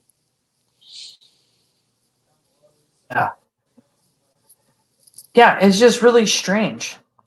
Like, she said that she did it because she didn't get really good service out there at her parents' house. But at the same time, I don't know. It was like, I don't know. I just don't believe it. I don't believe that she didn't have service out at her parents' house. I don't. Mm-hmm. Convenient excuse that they like to use. Oh yeah, more than once. Mm-hmm. I finally got this pulled up. I've had it pulled up for a while. So yeah, on July 22nd, 2010, two detectives in a canine search dog scoured the property of Dee Dee's aunts along Northwest Bishop Road in Helvetia. We drove out there. Come on, you gonna play? There we go.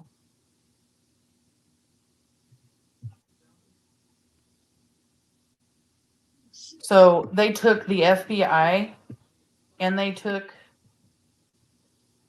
K9. And this is a huge piece of property. This is Dee Dee's aunt's house. We are around the corner from Westwind Farms, where they do, what is it? Little people, big world. Yeah. And this is about 5 miles away from Skyline Elementary School. Dee Dee used to live here with her aunt. She still sends mail to, well, she did in 2010. She was sending mail to her aunt's house. But it's a huge piece of property.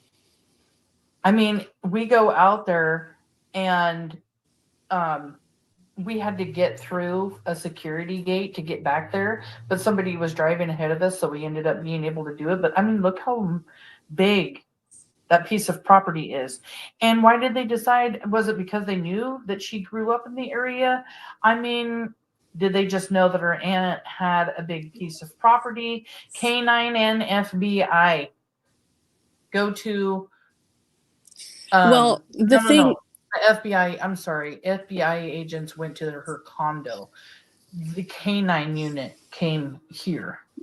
Well, you know, unless Dee Dee's aunt agreed to it, they would have had to have this signed off by a judge to get a warrant, and there would have to be probable cause to search there. You know, they can't just do it willy-nilly. So either they approached the aunt and asked for permission, and that the aunt granted it, or they had reason to believe that they had actual probable cause that was, or whatever it is. It's not just you can't just search it just because. You have to have a reason to search a property and get a warrant. So they had to provide that to the judge and say, we want to search here because XYZ, and there was a reason. And it's not just because Dee Dee's aunt lives here. There was a deeper reason, some kind of evidence that brought them here, a tip, a credible tip, something that they could put on paper and say, this is why we're here searching for this. And honestly, a lot of times what they do is they ask first for permission. And if they're not granted permission, they say, okay, well, that's cool. We have a warrant. So they might have just done it that way. We had to take a gravel road off of the main road to even get out there. But I mean, and it's all bumpy in the video. But I mean, just like this picture right here, I'll pause. Look at this area. It's like rolling hills, and there's all kinds of farmland and farmhouses and property and everything else. I mean, just taking the gravel road up there was a good couple of miles or so. But yeah, I mean, the area is just crazy out here, and it's only 5 minutes away or 5 miles away from Skyline School. This is the area that we talk about whenever we talk about them doing searches for Kyron out there. Sabina says, I wonder what evidence they have in the case. And Desiree has said that they have a lot of evidence. They just don't have that piece of evidence that answers what did Terri do with Kyron after they left the school. Yeah. So they do have a ton of evidence, and they received over 3,800 tips in the first week or two, something like that. They were really, really, really thorough investigating this. And I'm sure the amount, I mean, if you want to, if you're curious, go on Google, on YouTube, and type in Kyron Horman, America's Most Wanted, and you can see a clip of Kane in the evidence room, not necessarily the evidence room, but the binder room. War room. They call it the war room for Kyron. It is literally floor to ceiling bookshelves full of binders full of information on Kyron's case. It is, and that's one of the reasons why the new detective has had such a hard time when he started the case, because all these huge thick binders and everything that were all the information in these great big huge thick binders got put from there into a computer. And when that happened, they didn't do any kind of filing system whatsoever. He's had to go through it all and try to organize it all and get it into some kind of organization to go through. And then that took a minute, and there was searches. Those were done. And then in August, there were more searches on the 7th, 8th, and 9th, right before they put out the flyers with Dee Dee's face on it. Those searches were done around that old Germantown loop and Cornelius Road. The old Germantown loop, not far from where Dee Spicer worked. And one of Terri Horman's friends' house was searched. Several of her friends' houses were searched. Actually, there were 3. Investigators continued concentrating the search in the 2.2 mile northwest Old Germantown Road loop. And they passed out flyers to everyone. They had that questionnaire asking if they had seen the women together. And, right after these searches and stuff too, Desiree and Kane come out, and they are talking about how, Dee Dee is giving information and doing things that is going to hinder Kyron's investigation, because, she's giving information to, or telling Terri, advice, giving her advice that is not in Kyron's best interest. Yeah, I thought I had that piece of paper here. But the questions on the questionnaire were you in the area on June 4th, 2010 between 9:45 and 1 p.m.? Did you see Terri Horman anywhere in the area on June 4th, 2010? Did you see Dee Spicer anywhere in the area on 2010? Did you see a white Ford truck F-250 anywhere in the area on June 4th, 2010? Did you have any visitors at your home? So, I mean, they even wanted to know if there was visitors so they could contact those visitors to ask the visitors the same questions. And then it says, if you answered yes to any of these questions, please take a moment to expand on the details. Is there any information that you believe would be helpful to the investigation in this case? Yeah, they were asking for home phone, cell phone, any other contact like email addresses and stuff. They were stopping cars that drove on these roads and asking them. And one of the clips you showed, Samantha, had a gentleman on the road talking to the police holding that flyer in his hand. And Right. they were giving this flyer out to anybody that they came across in the area and asking them, please fill this out and give it back to us. I found recently a blog that was from a community member that was involved as a community member volunteer in this investigation and search in the early days. And the way they described the investigation from an outsider's point of view, it has me like, I just know that they were going so hard to try to find Kyron on those early days. And I believe that they really felt that they were going to. That's why they Yes. were going so hard. They felt like they were like just right there. They just Yeah. needed to find that piece of information that led them to him or pressure these people to break. And honestly, you know, they say that the chain is only as strong as its weakest link, but what if both of them are freaking strong? And You know, they the only weak link that I think that they may have had was that the new sheriff, Staten, just started his job when Kyron came up missing. And I think that maybe he got really super nervous. I mean, Multnomah County Sheriff's Office is a search and rescue office. We've talked about that before. So, I mean, that's what they do. I believe the right people were out there looking. Later on, Staten was said to be like not very nice to some of his coworkers and the people that worked under him. If you didn't do what he said, you kind of got punished, is what it sounded like to me when I looked into him. And that kind of sucks.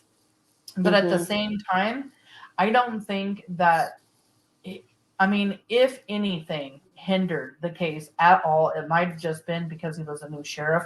I believe they all put their heart and soul into looking for Kyron, like you're saying. Like, they looked so hard, I think, because they actually thought they were going to find Kyron. And I think they thought they were going to find him within the first, like, 72 hours. I think they really did too, because why would they have called such a response and continued the response for so long if they weren't like, we are right there. We are right there, you know? Here's the statement that was written out about Kane and Desiree saying something to Dee Dede about the investigation. Police investigating the disappearance of 7-year-old Kyron Horman wants to talk to his stepmother's best friend. Her name is Dee Spicer. In a statement, Kyron's dad and mom say she has been providing Terri with support and advice that is not in the best interest of our son. She is refusing to cooperate with law enforcement. She is also going as far as to suggest to others to not cooperate. Kyron's family even goes so far as to threaten Dee Dede with a lawsuit. If we find out through the investigation that she caused the delay in us finding our son, we will pursue civil remedies in this matter. The day Kyron disappeared, Dee Dede tweeted, "This is my friend's child. I know him. It's so scary." And the Oregonian newspaper is reporting that Dee Spicer was seen by a witness leaving. And this says that a witness saw her leaving her job. I don't believe in coincidences. It's quite a coincidence that Dee Dee would be in the area of Skyline School the day that Kyron disappears, is what C.W. Jensen, a former homicide detective, said. And yeah, I mean, she's tweeting about it. I don't know. I don't get the whole like the day Kyron comes up missing, she's tweeting about it. Well, I don't know. And then you have um,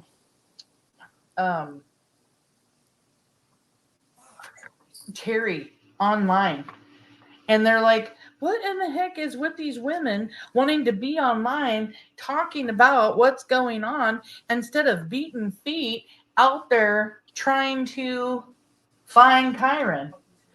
Why wasn't she saying, oh, hey, I just found out that Kyron's missing. Let's go look. Why weren't her and Dee Dee out looking? If she knew who Kyron was, why aren't you out searching? Why aren't you volunteering your time? And did Dee Dee not text Terri at that time? Because that's super suspicious. You know, they had no contact on June 4th. She finds out Terry's stepson is missing and she doesn't even like reach out to Terri. Yeah, You I know, wish we that's could find out suspicious. that information, because you know damn well investigators know whether or not she texted Terri that day, right? Yeah, uh-huh. God. Like if they went on their regular phones, they My said they daughter had. just showed up. She's like, hey, Mom, I'm here finally. She has been running around like crazy with all kinds of doctor's appointments and shopping and stuff because we're leaving town to go up there this weekend. Hi, Oh, babe. awesome. That'll be nice. But yeah, oh my God, yeah. Like it would be so interesting to find out whether or not there was actually that text message, right? I mean, wouldn't that be just so telling if they never even text each other that day? But here she is, like on Twitter, like, I know this boy, but she's not, hey, Terri, I heard Kyron's missing. What's going on? Or anything. Mm-hmm. Exactly. And this is the flyer that went out. It has a picture of the truck. It has Terri and it has Dee Dee. And it has Dee Dee's smirk on her face picture that we don't like because we don't like Dee Dee. I don't know. That middle picture in the middle is honestly a scary one to me too. It just Oh yeah, reminded the me one of with like the curly red hair. For real. I'm not somebody that normally like talks about this kind of stuff about a person being, you know, because I'm just not that person. But that picture, the one with in the middle with the curly hair, looks like it's out of a horror movie to me for some reason. Like it belongs on the cover of a horror movie. It just shows her smirky, you know, that I don't know. She's just got that face, but they do the truck thing. Well, Logan County Chief Deputy District Attorney Rod Underhill said a witness or witnesses have reported seeing someone else by the Horman's extended cab pickup while it was parked in front of the school between 8:15 and 8:45 on June 4th, the day Kyron disappeared. Authorities are seeking to identify the person or persons who may have been spotted by the truck as it has parked outside the school front fence in the shoulder of Northwest Skyline Boulevard. And if you want to know where that's located at in the school, you can go watch our last live. Our last live, we did an entire walk around the entire school talking about all the different doorways, the exits, the entrances. We went over the eyewitness account by the bus driver who said that he saw Kyron leaving the school, walking with Terri and the baby out, you know. And like Bruce McCain said, that Dee Spicer is talking to People's Magazine. She did that on August 17th. And she wouldn't talk to the community, but she would go and talk on People's Magazine. I mean, what is up with that? Why are these women willing to go on these TV shows, but not willing to come forward and cooperate with law enforcement or tell the community what they know? They're just hiding. And clear their names. Like, they would rather just live this way. It's because they can't clear their name. I mean, that's what I feel at least. But I mean, if we're gonna play devil's advocate, why would they choose that and live under this cloud of suspicion for the rest of their life, then do the right thing, and then still have the audacity to claim that you love Kyron?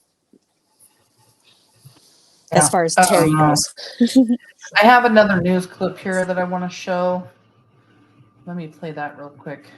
It's what's important is watch all the way to the end of the clip when Dee Dede's attorney actually talks about Terri Horman.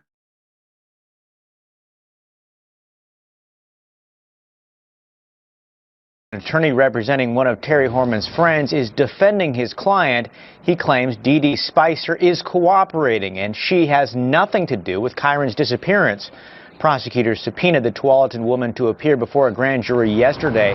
Her lawyer says Spicer appeared before the secret panel but did not testify. She's expected to be called back before the grand jury sometime in the future.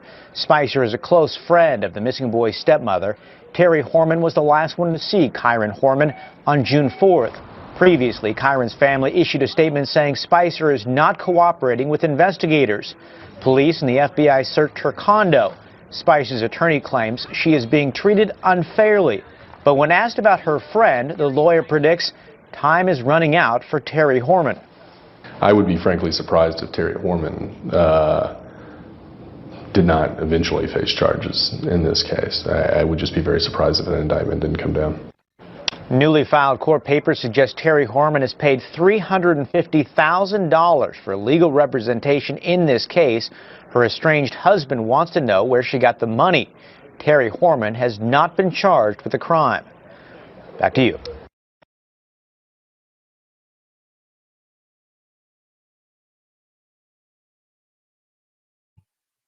Yeah, even Dee Spicer's attorney thinks that, or thought back then, that Terri was going down for this.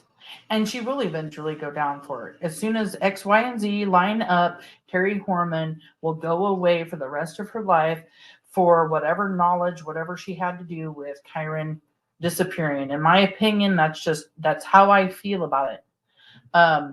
You know, and here recently, Kaylia found some information.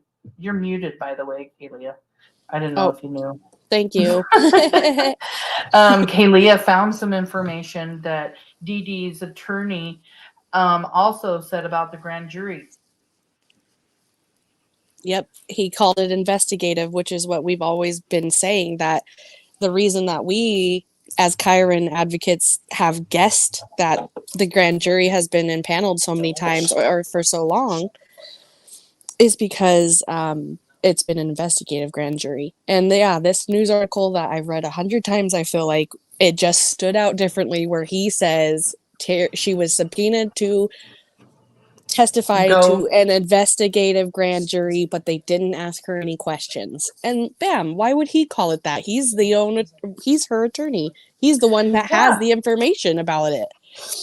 Yep. And that's what I found so interesting, because I've been going back and forth with this person on Reddit. And, you know, she's just like, do you have proof? I was able to send that link over to her. Like, here is Dee Dede's attorney calling it an investigative grand jury, which it's been called that by Desiree. It's been called that several times by several different people. And some people are just in denial that that could even be. Yeah, because they don't want to believe that a grand jury can get together. And you know what else Kaylee brought up too was the fact that the reason why Terri Horman has never been brought in front of the grand jury is because the grand jury is investigating Terri Horman. Yeah, you can't tell me that. Boom. They would 100% call her in. She was supposedly one of the last people to see Kyron. And if she was not the focus and the suspects that they were investigating, if her name wasn't the one that was on that paper that, you know, for the grand jury, they would have called her in, no doubt. But she's never been called to testify. Yeah. Zaynily, these women are evil with their smug faces while a child is missing. Exactly. Bun, like they try come across innocent and nice, but are really evil. You've got something coming through on your end. It's a TV or something, doll. I don't know what it is, or if other people can hear it. Okay, thank you. Yeah. Like they try come across innocent and nice, but they are really evil. And then Susie says stepmom was busy being a hostess with the mostest, offering sandwiches and snacks and drinks. Yeah, running around the house like Martha Stewart or Mary Poppins, you know, I'm the day glad that you Kyron comes up missing, running around the house, offering food and everything else. And the only thing I have to say about that, it was really weird for me when my mom passed away. My entire family, we were all there. We all spent the entire day together, all of us kids, all of our kids. And the only one thing that I could think of course, besides the death of my mom, was my family and taking care of my family. And I immediately was like, babe, I need you to go to the store. I need you to go buy everything that we need to make some taco soup. Everybody's going to have to eat. Like, I don't know why that was on my mind. Maybe it was like a comfort thing for me, like comfort food. We make I could taco definitely soup. see that, but it's a little different in Kyron and Kane's case because the community was stepping up for them and was like providing them with meals and stuff. There was Right. several friends that came forward and said we came to the Horman house and brought food, and I know that they were being well taken care of by the community, so Terri didn't have to think about that stuff. And I would like to also say, I'm glad someone mentioned this because this is brought up in the book that Terri's demeanor was very host-like. And some people have doubted that. But even in the interview that James did about a year or so ago on another creator's platform, he even said when somebody asked what was Terri's demeanor like, he describes her as busy. And that to me just, I mean, it sounds kind of like, isn't a hostess busy? She's keeping herself busy. And it kind of confirmed to me that, yeah, she really was being a hostess. She was busy and keeping herself busy doing that. It definitely, everyone grieves differently, especially like you said, Samantha, in hard situations. And I'm not heartless enough to say that, if Terri, if somebody was grieving, it could be a normal reaction, like you said, Samantha, that is just your natural go-to, right? So Well, I am such a giver and I love my family so much. I guess I was thinking about them. I barely even ate. Like, I think I ate like two right, spoonfuls. I thought I was going to barf. Like, my mom just died. It I'm was so sure. unexpected. But I felt like with all of the young kids that were there and my nieces and my nephews and everything else, all I could think of was like, oh my gosh, it's like getting late. We're all going to end up having to eat sometime today. Like, I need to make a big, big, big pot of taco soup. So if everybody's hungry or when they get hungry, like it's there so that I can just like take care of them, I guess. Yeah. Right. Like Bun Bun saying, I wasn't even thinking about food when my uncle passed away. And I wasn't thinking about food either. Like for myself, I was just thinking about food like for my family. So I don't know. I guess Terri running around, like people do grieve different. In Terri's case, was she doing it for the same reason like I was? Because she just felt like that's what she needed to do at the time, was provide for everybody else because they were all at her house? Or was she doing it to put on a show and hide her feelings and everything else? Because at the same time that's going on, it also does say in the book that her daughter Kitty wanted nothing to do with her. The only people that she wanted was the other adults that were there. And it almost makes you wonder, like, did she witness something? Because Kane's even wondered that himself. Yeah. If his daughter witnessed some unimaginable horror. Exactly. There's some interesting things about those early days. Because if you think about it, like we said, on Monday, she's over here livid that she failed her lie detector test and telling everybody that she's not going to be even cooperating. So it's so bizarre just to imagine the dynamic that was in that house early on, and the family begging her to, and probably honestly, to me, when I read the book, it sounds like they were really trying to keep her at bay and get as much information out of her while they were all they had her on their side without tipping the suspicion. We don't want to let her know that we're suspicious, but Kane wearing a wire, you can't tell me that he wasn't suspicious of his wife. I mean, if someone came to me, well, he started suspecting her the more her story changed, and that her story changed not just once, but sometimes multiple times a day. So that's where his suspicion on her started to lie, was just the constant change of story, not being able to tell law enforcement where she was and what she was doing. And you know, he's her husband. He doesn't want to believe that she's had anything to do with it. He's been taking care, or she's been taking care of both of his kids. And yeah, can you even imagine? And a month later, here he is. I'm getting a divorce. I just found out there's a murder for hire too. Like, not only did she do something with my son, but she tried to have me killed. I got to get my daughter, and I got to get the hell out of here. So scary to imagine. And just the whole thing. Yeah, and then we have, let's see, 1203. If Terri dropped off the science fair project the day before, then why did she need Kane's truck on the day of the disappearance? Wasn't that the reason that she said she needed the truck? Well, Yes. She needed the truck the day before, she said, because she needed to take it to the school. On the 4th, she told Kane that she needed to pick up the science fair project, but the science fair projects weren't even supposed to be picked up till the next week. And he also thought that she was going to be staying at the science fair through its duration, and she didn't. She left early.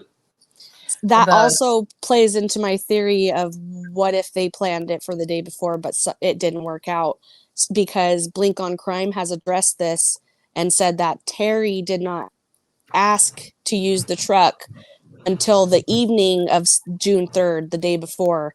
So she did ask to use the truck on June 3rd, but did not ask to use it the next day until late in the evening. And again, that just plays into my own, it's not really what I actually believe happened. It's just an interesting theory to think about, that what if they did try to plan it the day before, and that's a good question. Or that's actually a good thought, because I've never personally thought about that. I just know that she did some recycling. I know she had a doctor's appointment for Kitty the day prior, and she dropped off the science fair project. Bun, if my son was missing, I'd be so scared and crying. Yeah, she says she can't cry and tear up because she's got thyroid issues. But I have thyroid Hashimoto's, and I do not have a problem crying. She tears up on those interviews related to her daughter that she abandoned, but she has never shown tears or shown actual emotion about Kyron. Yeah, and not only was she playing hostess, she was washing Kyron's backpack and coat. Yep. We talked about that earlier in the live. It was like, why did she need to wash the backpack and coat? And she even had brought somebody down into the basement to ask them, hey, can you just say that you knew about, what was it, Kyron's doctor's appointment? Yeah, exactly. Is that what it was? And wasn't that Gina Zimmerman? Yes, it was the PTA president who also was there that morning and saw Terri take the picture of Kyron, the last picture, standing in front of his science project. She was right there and witnessed that. And Gina Zimmerman went to the Horman home, brought some food, and was spending time over there. And Terri took, this is according to the book, and I'd like to say that this person did contribute to the book, so I believe this information is coming directly from this person, that Terri took her to the laundry room and said, I need you to tell them that Kyron had a doctor's appointment on Friday. And the PTA president said, I don't know anything about that. And she kind of keeps going and saying, it's for his petty mouth syndrome, his seizures, and I'm worried Kane doesn't think he needs it, but I do, so I made him this appointment. And the PTA president says, I don't know anything about that, and I'm not going to lie for you, Terri. And yeah, something like she wasn't comfortable saying that. There were multiple people that Terri had asked to lie for her. And this is a claim, so this is, Terri's, we have not heard Terri address this, but this is what the PTA president said happened. Yet we do know on record, this was public record, you can go find it, Terri did text the man that she was sexting to lie for her too. She broke the law, and she was almost held in contempt of court over this, but she got away with it. And she does everything. There's proof that she literally asked him to lie for her, and he also told her, please don't ask me to lie for you. You're going to find yourself really isolated if you behave that way. And Terri came back and said, I'm sorry, I shouldn't have done that. I'm just already so alone.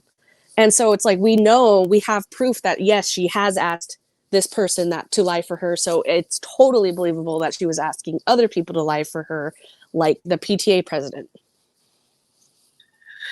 Yeah, and that, you know, that's something that just really stood out to me when I read the beginning of the book. I was just like, are you joking me? She literally asked, like, will you say this? And it's just like, what else can she get away with? I mean, they just have so much circumstantial evidence. I just want them to move forward, and then other parts of me don't, because of like the Casey Anthony case, when they had like all this circumstantial evidence, and then wow, I mean, I know, it's just crazy.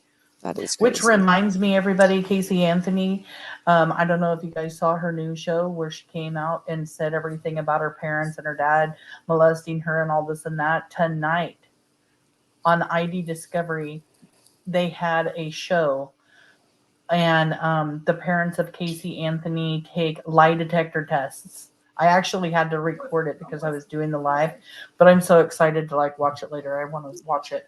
Oh, I can't wait to watch it too. I think a lot of us are anxiously waiting to watch that.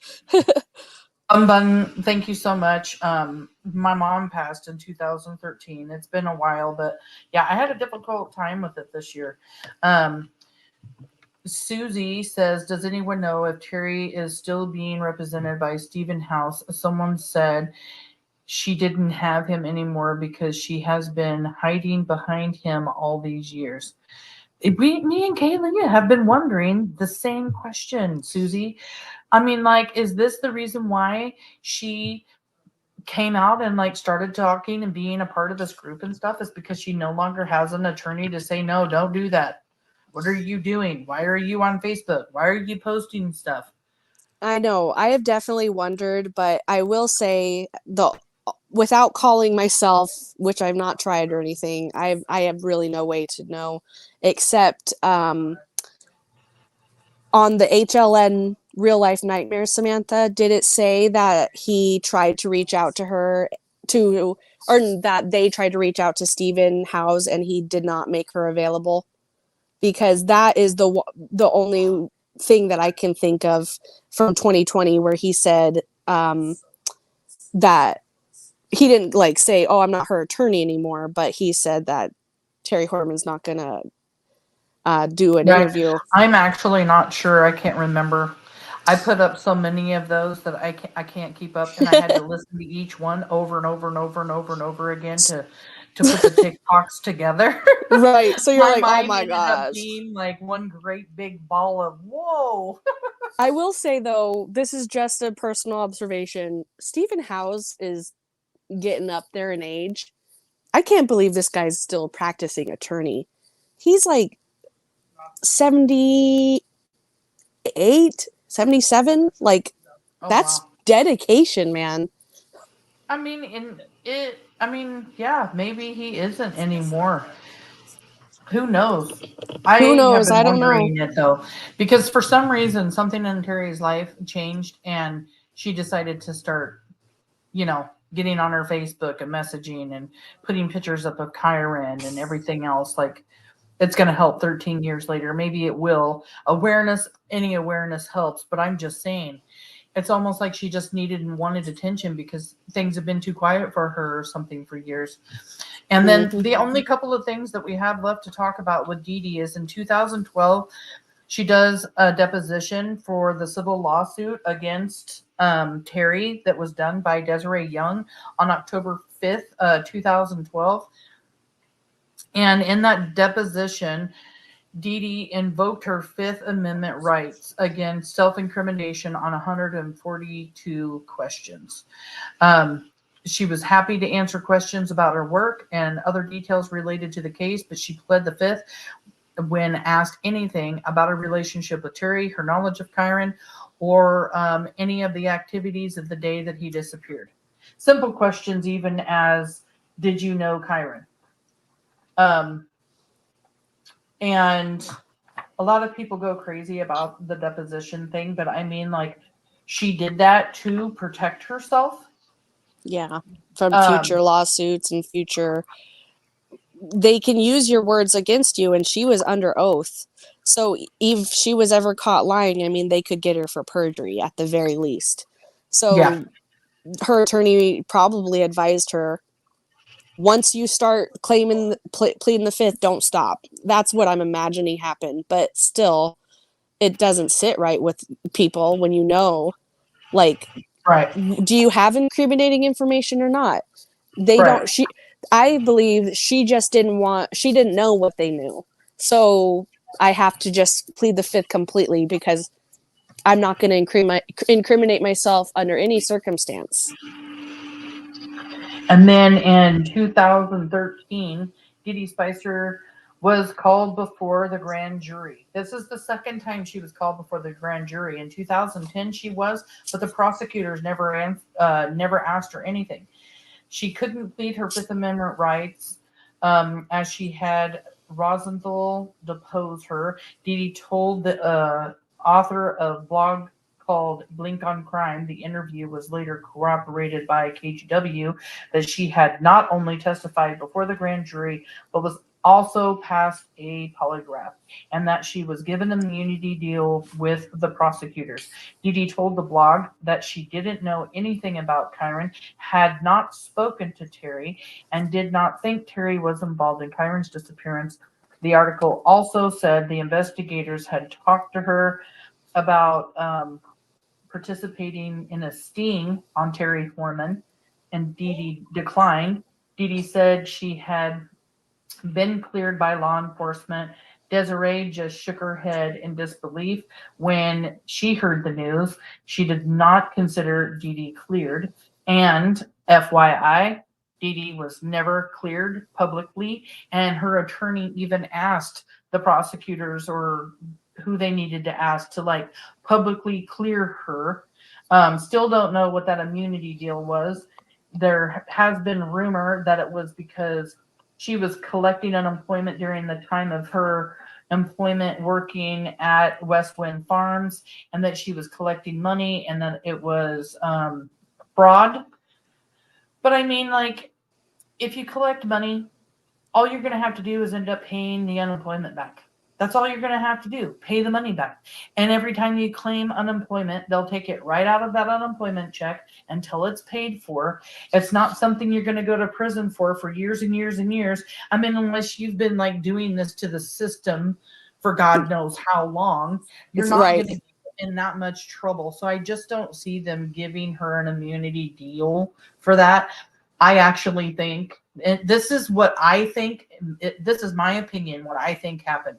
I think she forced them into giving her an immunity deal before she went to talk to the grand jury. And then when she went to go talk to the grand jury, she didn't give them shit. For 3 hours, she didn't give them nothing. And they thought she had some whatever information that would finally put Terri away, would finally give some evidence, would give some story about what happened, and it ended up not being what it was. And that's why Stacey Green over on World Soldiers calls it an accidental immunity, because they gave her an immunity deal before she even testified. And then she didn't even give up any information, because let's face it, if she went and talked to the grand jury and it had any kind of information that would have been, you know, of any substantial, you know, evidence of any kind, Terri Horman would have been put away in cuffs. Period. Yep. I do find it interesting. I meant to mention this earlier when you played the clip of her attorney saying that he believed Terri Horman would face charges eventually. Why? Like, is he basing purely off public, like, speculation like the rest of us? Or is he basing that off of something Dee told him in her attorney-client privilege conversations, you know? We will never know, but it's just something I'm curious about. Tabitha's like, genius. I'm sorry, but damn. I don't know if that was in regards what I was just saying about her. Oh yeah, getting the immunity. That's what I was just gonna say because it just makes sense to me that that's why they would be calling it an accidental immunity because she would like just refuse to even go before the grand jury, but she was subpoenaed before to go before the grand jury. So does that mean um, if she's subpoenaed, she has to go before the grand jury? Correct? Yes, but she still could have testified and pled the fifth. So the immunity deal was to avoid her just sitting there pleading the fifth. Got it. So, So yeah, didn't give up anything because sh- Terry would have been, put in cuffs. I Yep. think. I think, like we talked about earlier, that they are dang committed to never going down for this, either one of them. And that's why she's like, yeah, give me the immunity. I'm still not giving you any information. But The thing I guess that blows my mind is why? Why on earth would Dee Dee do this because, for well, her? Why would Dee Dee be involved with it with her? Why would Dee Dee want anything to do with doing anything with a child or a third person? Or would Terri even want anybody involved? Wouldn't she want to just keep it a secret? These are all things that go through my mind. Like we've talked about whether or not Dee Dee and Terri were lovers. It's speculated. I mean, Desiree and Stacy from World Soldiers say they're lovers, and they say it all the time. yeah. So did Terri use her sexuality and think that Dee Dee had these feelings for her, and that's why? I mean, I don't know. I don't know. The motive is a mystery to me as well. Other than, like, I mean, most people could not approach any one of their friends or even their boyfriend or girlfriend and expect them to have a okay reaction with asking for help taking care of a child, right? Like, there had to have been something that she told Dee Dee that made this all okay in Dee Dee's mind. And Right. Dee Dee And that probably also, did love her. I mean, I believe Desiree 100%. So if Desiree says that they were lovers, I'm sure there's evidence that backs that up. That didn't come from if nowhere. not evidence, maybe just enough evidence to prove that Dee Dee liked Terri because she only had one boyfriend ever. And that Yep. was in her later 30s or early 30s. And that was Jason Wisher. And yeah, that whole thing is just strange too. Here we got Jason Wisher, ex-boyfriend, comes forward to the police after he says he doesn't believe that Dee Dee has anything, or Dee Dee and Terri, or Dee Dee doesn't have anything to do with the disappearance of Kyron. And he ends up writing this huge long letter. You can read it on our Facebook, Kyron Horman Case Revisited, discussions and case studies, if you guys want to go read it. But yeah, he come forward to law enforcement and even told them about Dee Dee's aunt's house after he said that he didn't think that Dee Dee had anything to do with it. But that was the only boyfriend that Dee Dee's ever had and has had since. So it just makes you question whether or not Dee Dee hid in the closet for a long period of time instead of coming out with her sexuality. This has been talked about several different times.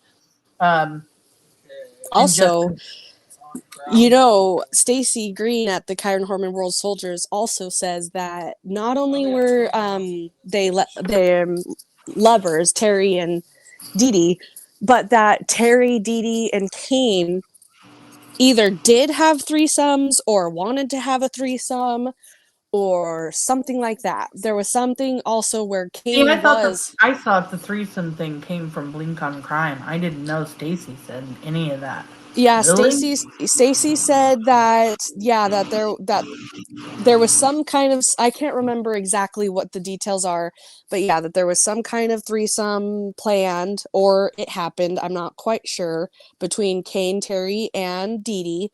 And Dee Dee told people that once she gained weight, Kane stopped treating her the same.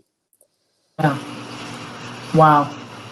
So that's I didn't information know you that. can go search on and find more information about on the Kyron Horman World Soldiers Facebook group. Her page has been around since day one. So if you use the search function, you can really go find Yeah. information. Just go searching, go type Dee Spicer, go type in Kane, go read the posts, go type in Westwind, anything like that where you can go find information. That's how we find this information to bring to you guys,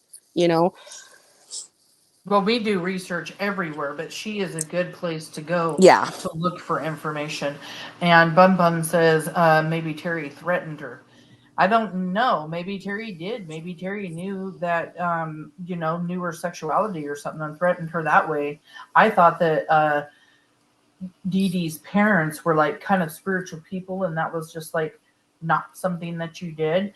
And I just want everybody out there to know that I am not shaming the LGBT community whatsoever, because my son's gay and that's not an issue for me. Just throwing that out there. Like, yeah, we have no say, we have no care either way. It's just the speculation and the part of the motive as to, like, because it is a mystery. No, I can't imagine anybody in my life, me going to them and saying, hey, I need help taking care of a child. And I can't imagine one single person, that not even my very best friend that I've been best friends with since kindergarten. She would be like, WTF is wrong with you? I'm calling the police right now.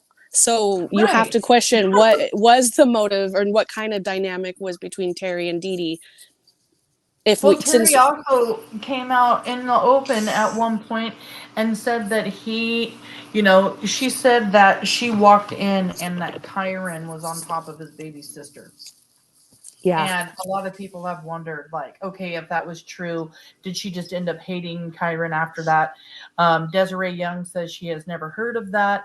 We don't know. I mean, Terri lies so much about everything. Nobody knows if any of it's true, but that is one of the things that was said. So did she tell Dee Dee that?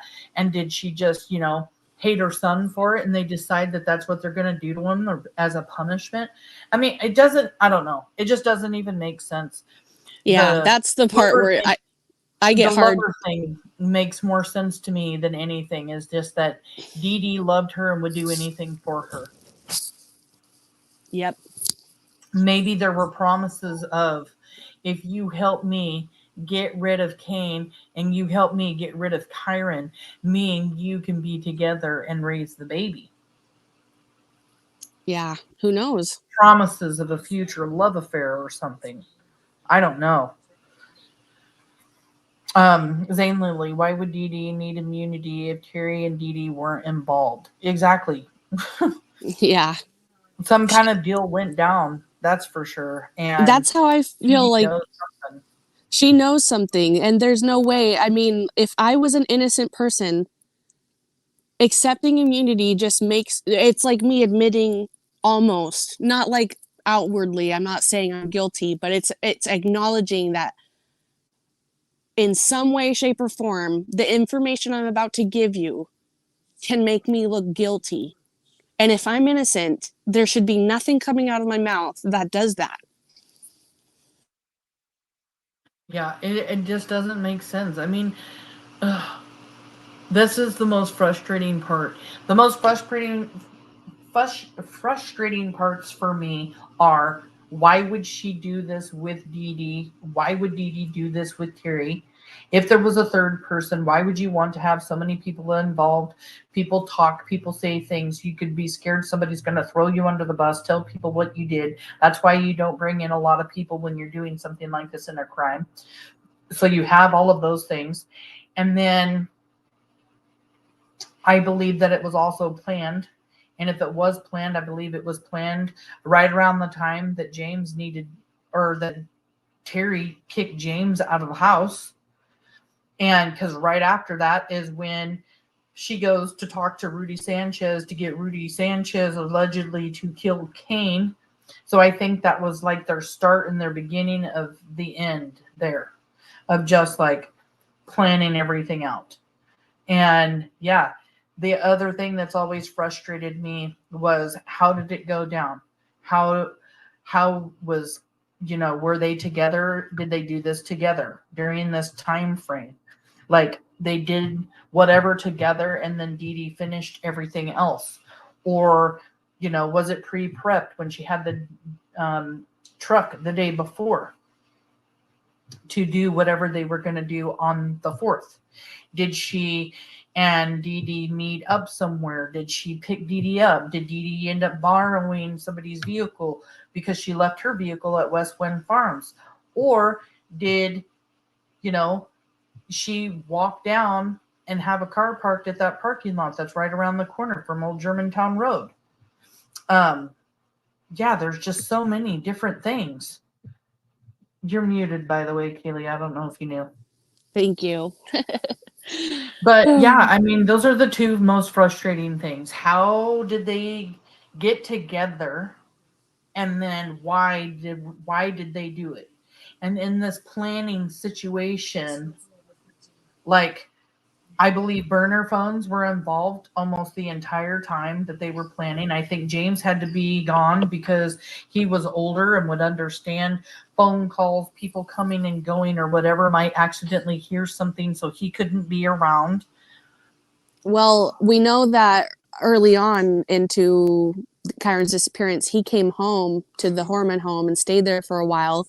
He told his biological dad that Terri failed a lie detector test, and Terri started yelling at him, and the biological dad heard this through the phone, and then they were like, all right, you can't be around here anymore, and he got sent away to go to the biological families or the grandparents. I'm not sure which one, but it is interesting to me that they seeming like if she planned this so well, she seemingly did not want James to be around, and maybe it was a way to protect him from some of the fallout of what was happening and that trauma of being right then and there in your face. But who knows? But yeah, it definitely seems like she did not want James to be in the Horman house, hearing this firsthand, sharing this information or anything.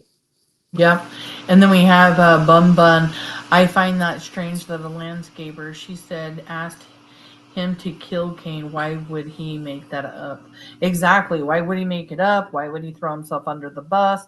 I mean, was he going to get in trouble?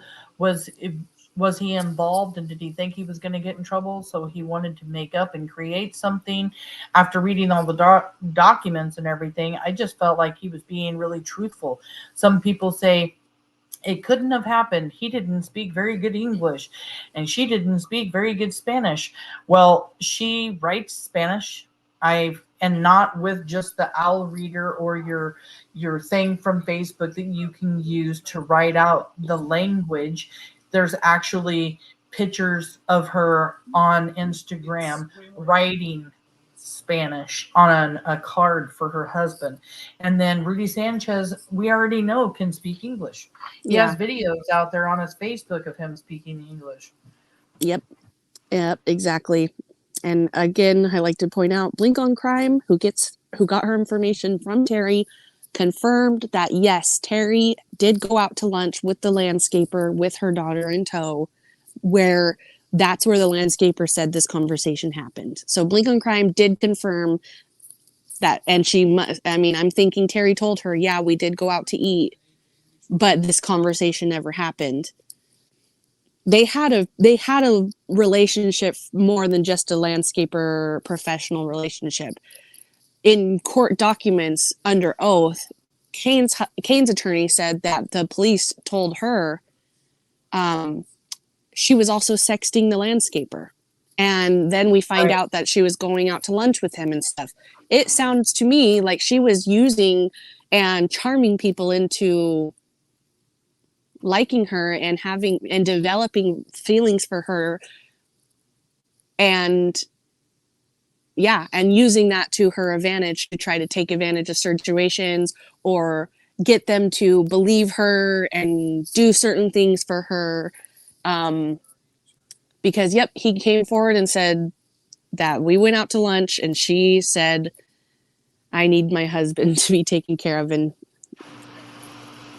Yeah, and Zane Lilly says the landscaper, I'm pretty sure he was not a legal citizen, so it doesn't make any sense for him to jeopardize his life here in the U.S. to make it up. He wanted to help Kyron. You Yeah. know, That's if been the there wasn't speculation. We have no idea one way or the other. I know that Blink on Crime likes right, to insinuate that he was an illegal citizen in the United States, but he's still living in the United States. He's raising kids. He has a he business. owns his own business. Yes. And the business is registered with the state. You can see, yeah. I mean, to me, if I was going to make an educated guess based on the research I've done, I don't believe that he was an illegal citizen. I don't think so either. That's just me basing off the research I've done, but I have no way to verify that one way or the other.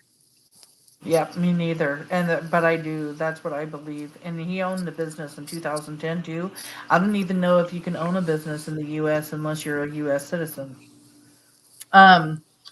2103. I wonder if they needed the truck so they could drive to or access an off-road area. They both knew the area well.